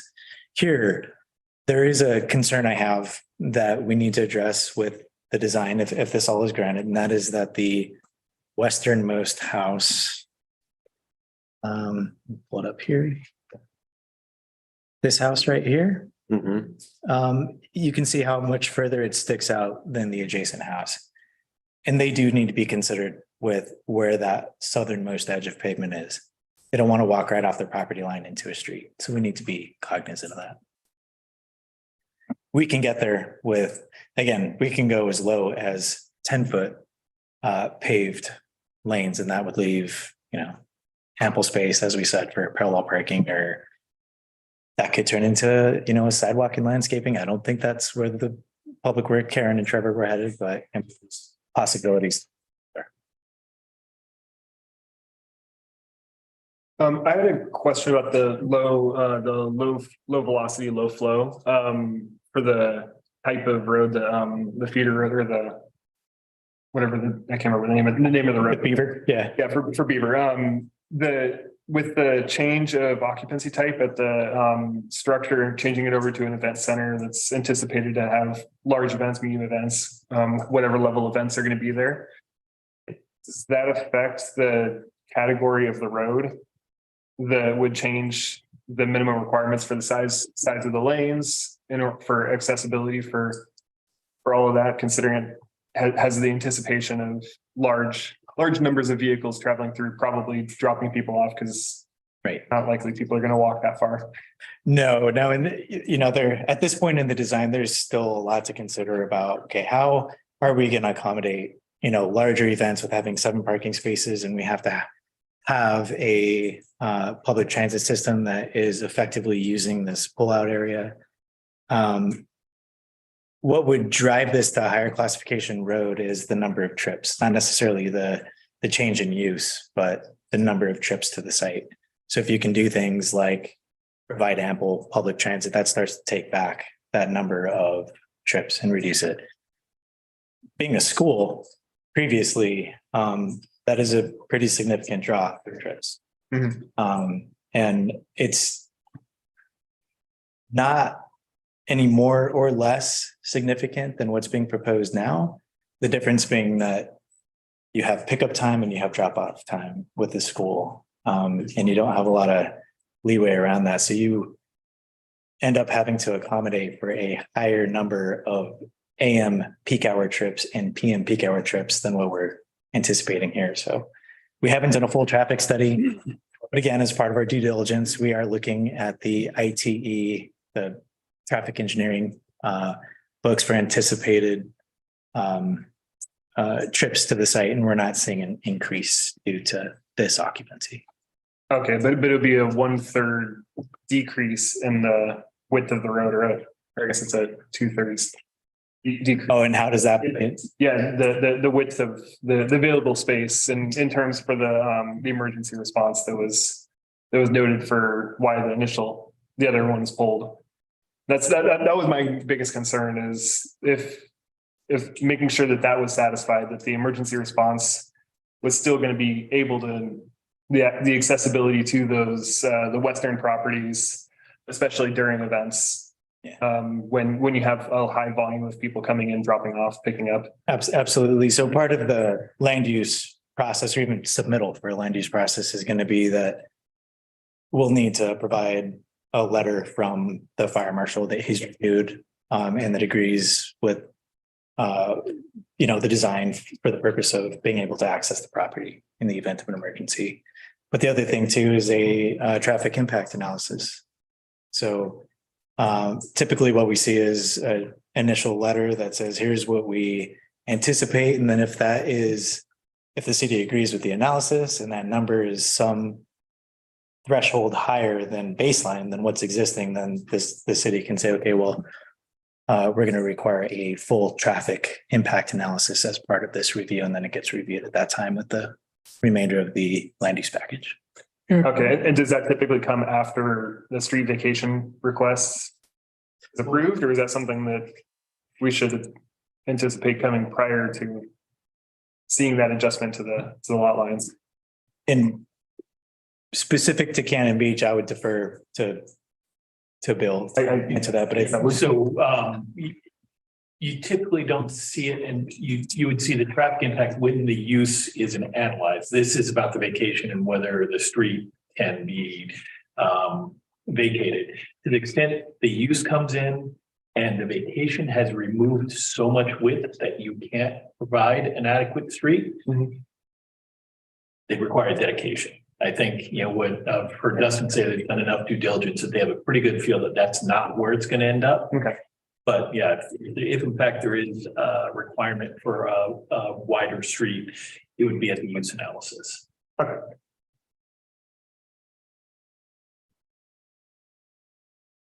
Any questions? Would you like to add anything further? just excited about this project and excited about the process. It's brought out the best of Cannon Beach and its residents and its business people. And, there's things to figure out with regards to budget and that, but this is a unifying project and I'm just excited to see it move forward. And again, thank you for the opportunity to be here. Thank you.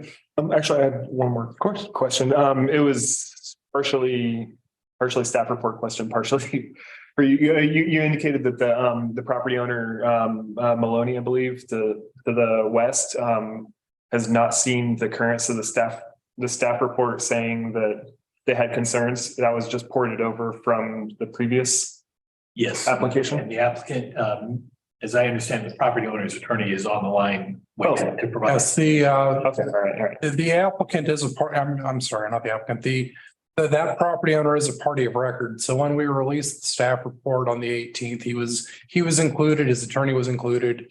So they have seen what you have seen. Okay, all right. Just communicate with And them. they're here tonight. Okay, yeah. Yes, I didn't say it. Okay. Yeah. And just to reiterate there, the concern with the easement is not the easement that you're seeing now. It was the easement as it was proposed previously with the 45-degree parking. Okay. Okay. Bruce, go ahead. Just wanted to comment. The council is having a meeting on the 30th. And we're going to be talking about scope and other things.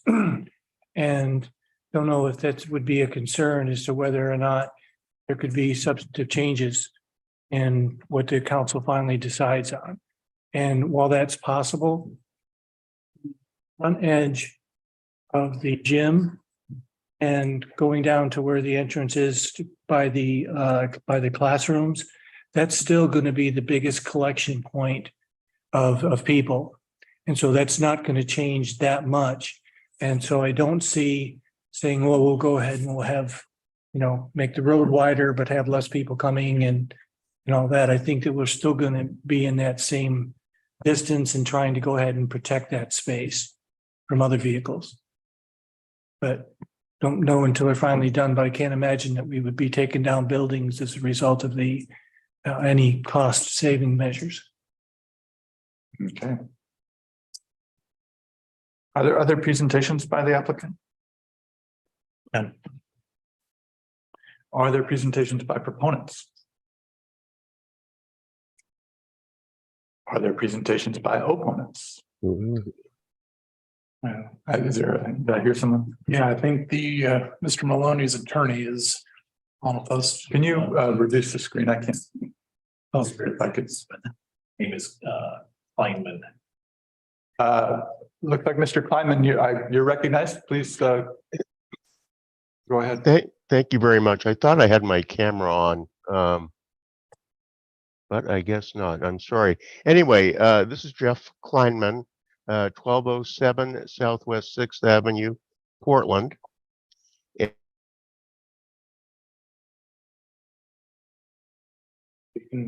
Mr. Kleinman, looks like you may have just muted. I think I might have. Give us 1 second. We're going to see if it's on our end. Yeah, it's something on our end. So he should be able to turn his camera on now.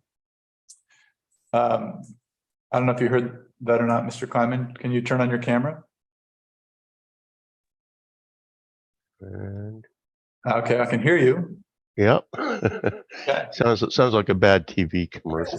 I can hear you. Okay, good evening.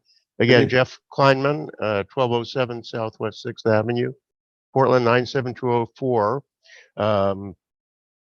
Bob Maloney spoke at the last hearing and appreciated that opportunity. He and his entity, which is Sequoia Investment Co. LLC, own the properties at 379 and 381 Spruce, which I believe is a single lot. So not appearing as an opponent tonight, so you can say proponent or neither in favor nor against. But Mr. Maloney is traveling. He has seen the revised designs, and he has also had someone who resides in the smaller house on the property look this over on the ground. So it works. That's what I have heard and have been asked to report to you. And so we very much appreciate the time and effort that went into revising the design, and actually do support the project with this revision. So let me clarify what it is that Mr. Maloney has seen and is signing off on. This does conform to what the architect just testified to. But this relates to materials which appear in the May 18, 2023 staff report addendum. First of all, two-way traffic is preserved on both Beaver and Antler. And then the specific aspects dealing with the easement and the access point to the driveway that Mr. Maloney uses appear at Exhibit A-13 of that agenda packet, including Exhibit A to that exhibit. And if I can just refer to the pagination of the staff report for tonight that was issued on May 18th, it's pages 186 and 187 of the PDF that went out. And then the other 2 pages of that packet are more specific and clear. And those are pages 194 to 195. That's the easement description, which appears as Exhibit A-19, and the following page, which is an illustration or depiction of the easement. So that easement works. I've discussed this not at great length, but at some length with Bill Kabizman. And so this will be subject, of course, to the drafting and execution and then recording of an easement. And just to state this clearly for the record, somebody's already referred to this. Mr. Maloney's access via the driveway is due to an easement from the other property owner whose property the driveway is on. And I refer to him as Lou Jaffe. I think there are a couple of owners. I don't represent Mr. Jaffe, but as I understand it, he's designated Mr. Maloney to deal with this as he sees fit. So it's just a matter of drafting that the current access is off of the Jaffe property, and the easement that's being created will be for the benefit of the Maloney property and the Jaffe property. So with that, again, appreciate everybody's efforts and consideration, and pleased to work it out. I note what the architect stated about further steps and no final design yet. Presumably any changes in the design that would come before the city would not affect this easement and or reconfigure anything relating to this particular access to the public street. So our support is conditional upon that being the case. If the city council hearing on June 30th is the one at which they will hear your recommendation on the street vacation and approve it, then I think it would be a good idea for Mr. Kabizman and I to put our heads together and draft up the easement and complete it by that time. That's all I had, and would be very happy to answer any questions. Any questions, Mr. Kleinman? No. Thank you for your testimony, Mr. Kleinman. You're very welcome. Are there any other, well, are there presentations by opponents? Would the applicant like to respond? Sure, and I appreciate Mr. Kleinman being present tonight and offering his clients perspectives on the revised design. He mentioned something about me saying that we're not proposing any final designs tonight. Mr. Kleinman, the intent with that, or the assumption on my behalf, is that we're really only talking about the south edge of Beaver Avenue and where that edge of pavement is.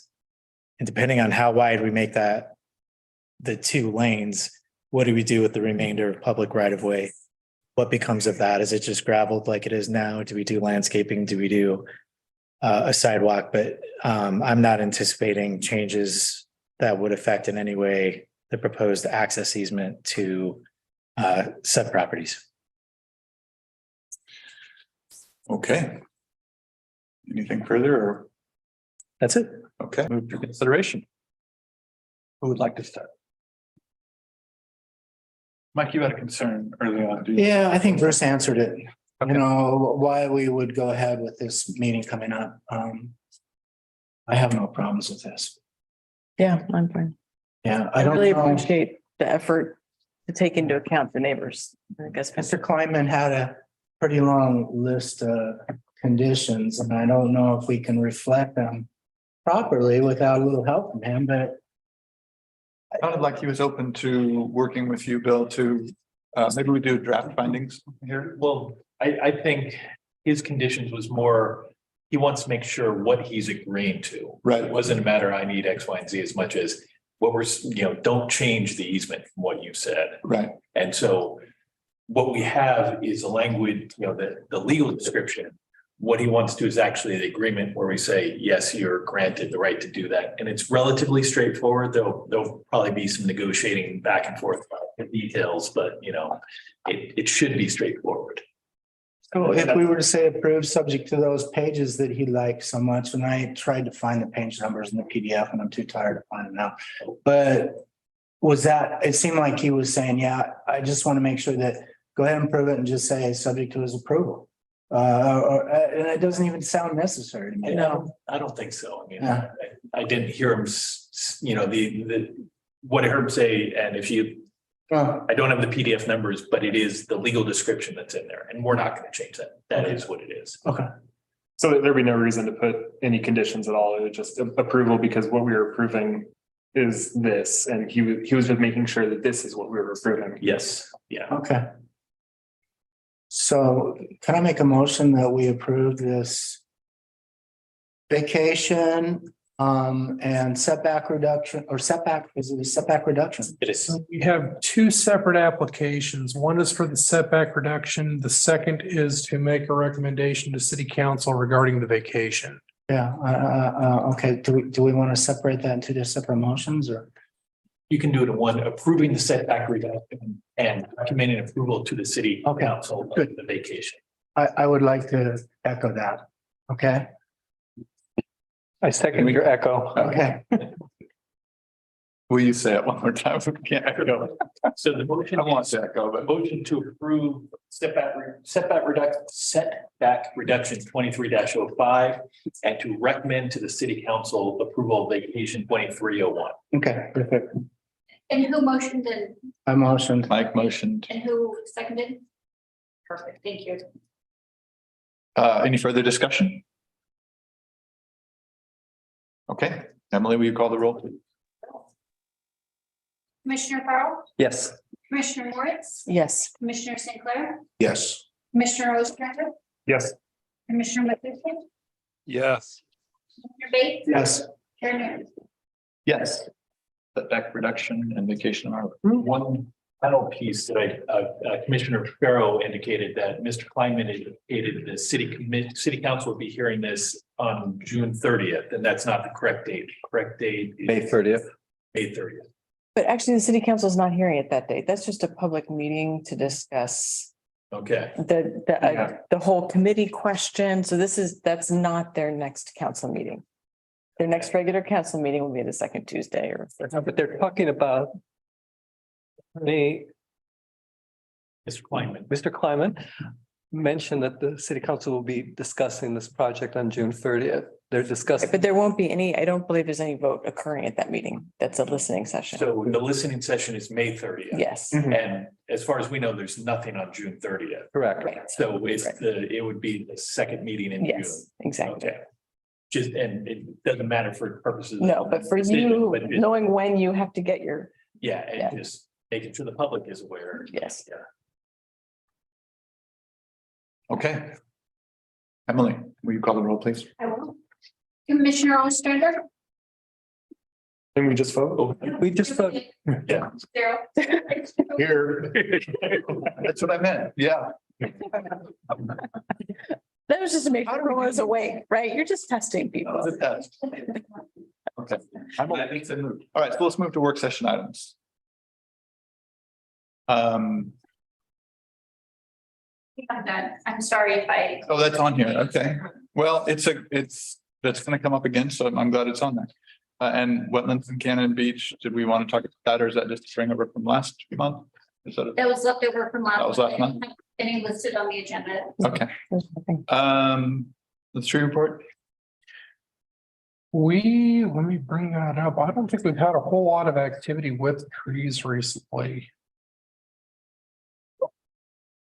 We had one on the 15th at 588 North Elm, removal for construction. And we had an after the fact. It's South Hemlock, and I believe. It was that damaged one. Is that the one on the S curves? I don't think it is. This is. The flat part of Hemlock. 3634. 3664. Yeah, 3964 South Hemlock. It's south of the S curves, I think. Yeah, that's south of Toledana. Yeah, so there was this one here, and that's relatively straightforward from our end. It's already kind of gone. Did it cut or did it? I believe became severely compromised when a neighboring spruce tree failed.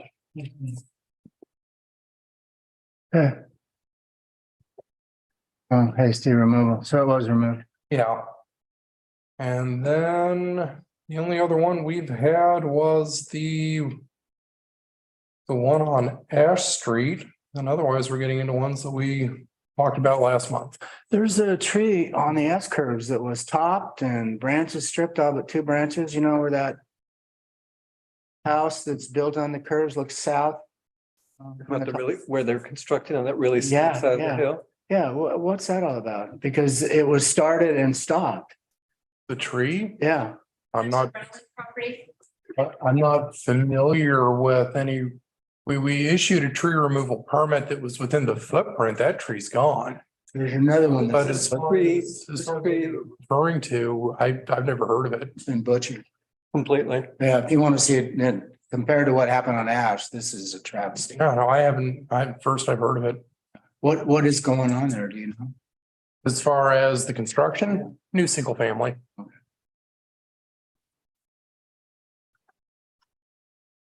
I would check into that one. I can look into that. Or we have our new code officer. Yeah. When are we going to meet that individual? His schedule, that's something we can reach out to PD about. I do know that he was introduced to city council during one of their hearings. He was at coffee with the counselor. I know he's gone to those. Yeah, I can reach out and see what they can do. His schedule's a little different because he does work weekends. So I don't, we don't really always see him during midweek. I gotta get my RV off the street. You might meet him sooner than you think. He's Yeah. bringing the bike gates too that started that, but you'll recognize he was a bike gate for several years. Good. Oh, good. Yeah, Good. it's Daniel. Very young man. Yeah. Yeah. He's nice. Yeah, we can reach out to police department about that. Ongoing planning items? As you all know, we have our new director starting on June 12th. We're all excited about that. We had a meeting with Mike, Mickey, and Counselor Kerr this morning to go over some of the draft wetlands language, go through some comments with that. I think we had a pretty productive meeting there. Very much. Mike, I know you, you were talking, well, you and Dorian were talking about getting together on. Yeah, we're meeting with, I should actually go ahead, Dorian. And we're meeting with Stacy tomorrow as head of the Parks Committee to see, we've made it clear that we're just a couple of bums interested in changing the code and that we don't want to run a formal process, but we want them involved at some point. We're trying to figure out how they would like that. And Les is, We had talked about it. You were going to be involved. You weren't. well, he can, I'm happy to not do it. That's what I've said. Yeah. That is what you said. And I think maybe, yeah.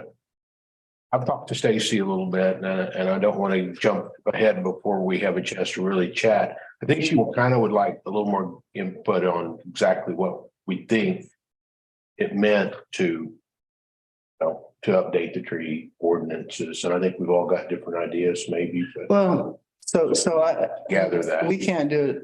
Three of us. Why don't you took, well, you can't do that either. What we discussed and talk with Les, but you should rework that list and then be prepared to take it. Cause I don't think that we were prepared to have that discussion with her tomorrow. It's just, I'm trying to understand what she wanted and. Another option is I could remove myself. No, Dorian, this is yours. You should stay with that. Yeah. Let's, I mean, why don't you let Dorian and I sit down with Stacy, Happy to do it. chat about it, and then we can go from there. Perfect. It doesn't get us in any trouble. I don't think there's any way that I won't be a part of it on One way or another. Crossover, yeah. Okay. I do have a comment I would like to put in regarding the Parks Department. I don't know if there's any kind of hesitation that we need to be aware of, but they're not a regulatory body over private property issues. And that might be something we need to be cognizant of. I know that they're involved with the implementation of the tree removal ordinances and permits relating to public right-of-way tree removals. But the private property tree removals are a very different kind of subset, if you will. And so I would just suggest avoiding any kind of entanglement about the, I don't know if Bill has any follow-up comment on that. That's a good point. I've been involved in the parks process, but yeah, making sure everybody understands what you're talking about. And, when you're talking about right-of-way trees and street trees, that's one thing. When you're talking about, regulating on private property, that's a different thing. So we're talking about rewriting the code. And it was proposed to us that we should involve the Parks Department to be part of this process of rewriting the code. But and I just don't know too much about the Parks Department here. Sometimes there's a fair bit of expertise and knowledge in the Parks Department that you can take advantage of. And it sounds like they have been involved in right of way. So there's got to be something there as well. And, just making sure how all that plays together. Right, we got it right away. Well, versus private property. And I think that's like why it's great you're there because you're on. Yeah. Both those. I mean, from a parks perspective, I think we know where those boundaries are, and it's relatively straightforward working with the city and understanding the tree removals. And quite frankly, we've got a great relationship with the public works folks and have a great feeling for, how many net trees have been taken down and how many have been replaced. And the process is great. What I don't see that on the planning side. So maybe we've got some practices that we can, from a parks that we can share over and might inform the code. But I think the changes to the code have to come out of the planning commission, it's unfortunate, but the parks is the tree board officially. And, when we just instituted a heritage tree program, but that's right now only directed toward trees on public property. So we still respect that line in the sand, and it's important to probably keep that in mind. We'll just have to kind of see, but I think we can come up with some useful suggestions. So I'm confused why Mike has to recuse himself. Wasn't the social club for the wetlands 3 people from the planning commission? There was one on the council. But she wasn't on the council at the time. We didn't start until after she left. Oh, really? No, It's a restriction on the number of commissioners who can be in the same forum, who can discuss, essentially have a meeting. It's got to be less than a quorum. So you can have 3 planning commissioners, 7. It might have been that a commission position may have been absent or, may have been vacant, which would have reduced the quorum in some way. But since there's 7 members on the planning commission, 3 people can get together to talk business without triggering a meeting. Do you want me to? I do. Okay, all right, thank you. What what happens if we have another person from Parks, or what if one of the city councilors wants to come on? That's the city. It's still fine. You're talking about a decision-making body of Okay. You are authorized to make one decision. City council is authorized to make another. You could have 3 planning commissioners and 2 city councilors, not a problem. As long as we're just off on our own, making trouble. Right. Thank you, Mike. Yeah, well, okay. That sounds perfect. Well, I think that's a good lead into a question Dorian and I were talking about earlier. I'll let you lead on this, Dorian. I'll kind of introduce it, but we have going for city council, the proposal from the Moon family that we voted on and city council will consider. And it was a complicated decision for us, so much so that we missed you, Eric, and you would have split our vote and made it easier for us. I'm teasing, but we split vote and No. That I was here for the movie. I missed 4 songs. Yeah, I think it was 6-1, maybe. I think you might have been the only no. What am I mixing that up with? Which one? Forest Lawn would. Forest Lawn. I would get forgotten for that one. I am doing it without. And city council dealt with that already. Yeah. Dorian, I'm gonna let you take this sooner than later. Anyway, there's a concern about the zone change out there. I'll let you pick it up. I'm going to actually ask Mickey to help me with this. Basically, I just wanted, during our conversation, Mickey had brought up a very good proposal about that there's a third option. And we presented it to the applicants and they had an idea that why it wouldn't work. And we were able, with Robert's help, to explain that their understanding was not necessarily accurate. I want to make sure the city council really understands that third option, because my concern is that if the city council were to approve this and change this to an R2, while the Moons may not build 16 homes there, it changes the whole character of that side of the street or that side of Highway 101. And I'm very concerned about that, because right now a few homes scattered between the trees still looks quaint. A subdivision of 16 homes doesn't look the same. And so I was wanting to make sure that there was a way for us to address city council in writing or in person to express that. The ideal way to do it would have been put it in the findings and have some discussion of that. A letter from the planning commission saying that may be something I'm a little concerned about. A planning commissioner appearing. Sorry, I'm still thinking out loud.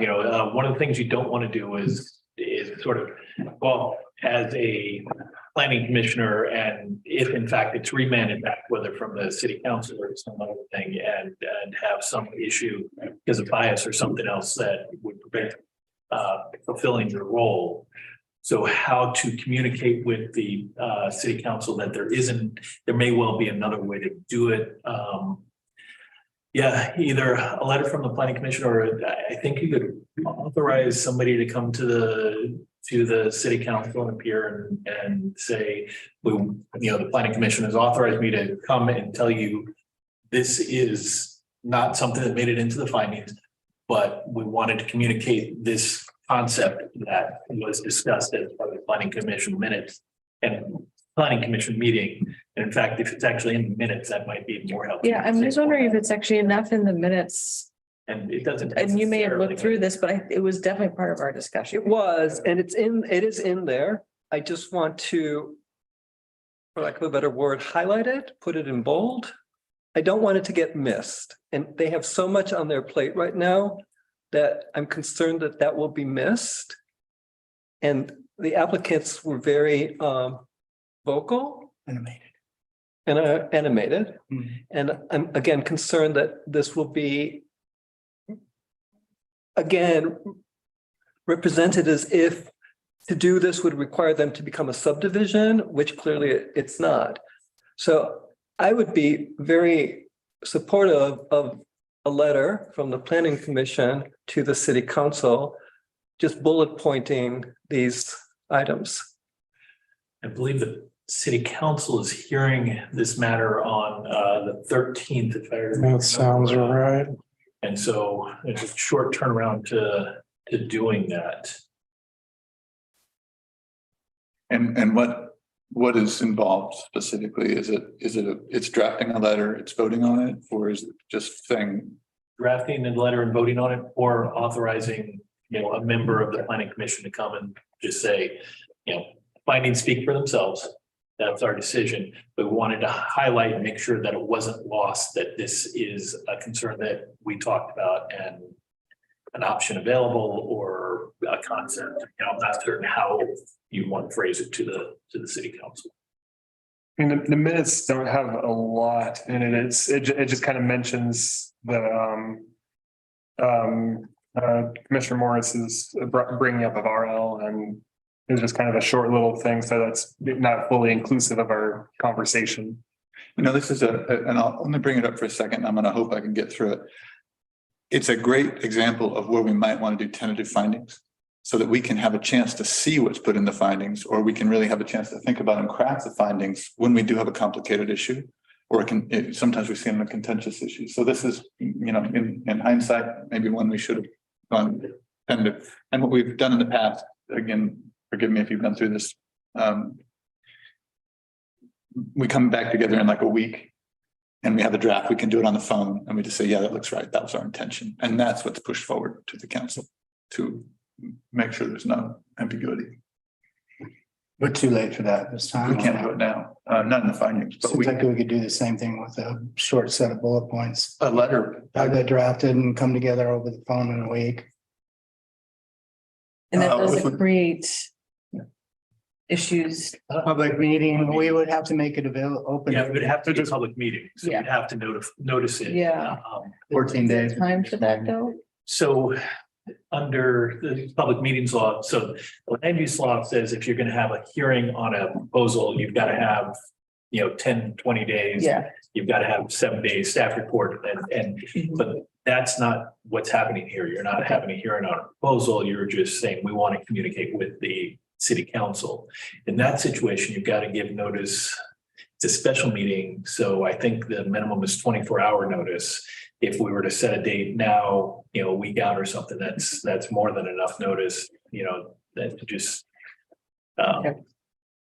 say, yeah, we want to bring this to the attention of the city council. We want to do that. Dorian, do you want to take a stab at it, Matt? I am terrible at writing, and I think somebody who understands the zoning better than me would. Does that mean me? Sorry. Why is everyone looking over here? I'm happy to do that. After all, I brought it up. But it was really, I think it was crucial. It was brilliant, crucial because it was. It changed the discussion from. So basically what we want to do is reduce our conversation from last meeting into bullet points. Right. That's fine. So do we need to set up? Meeting, right? It probably, since we're all here together, setting the Yes. time when you're all available probably would make some sense. Okay. And making sure Robert's available to coordinate.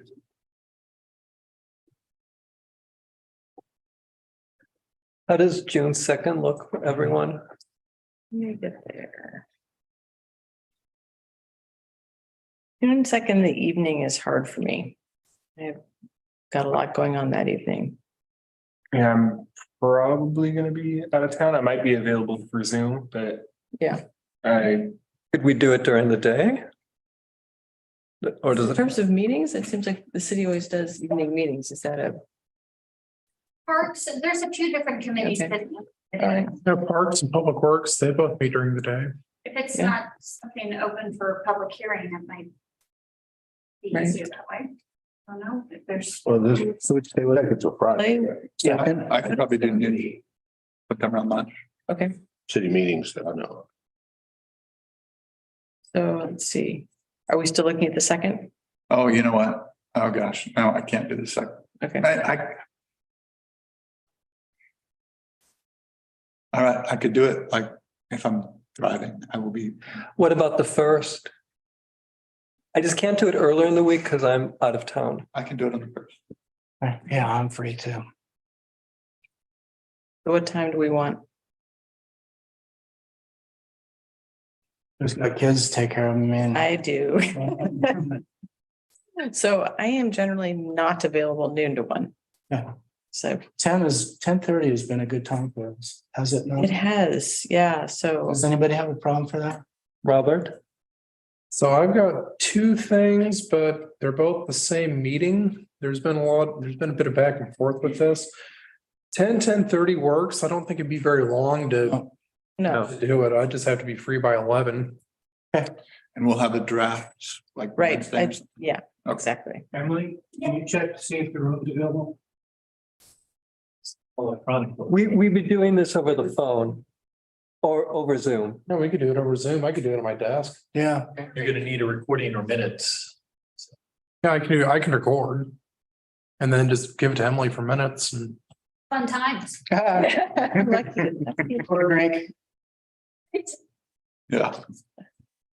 Easier probably room. And not understand all this, right?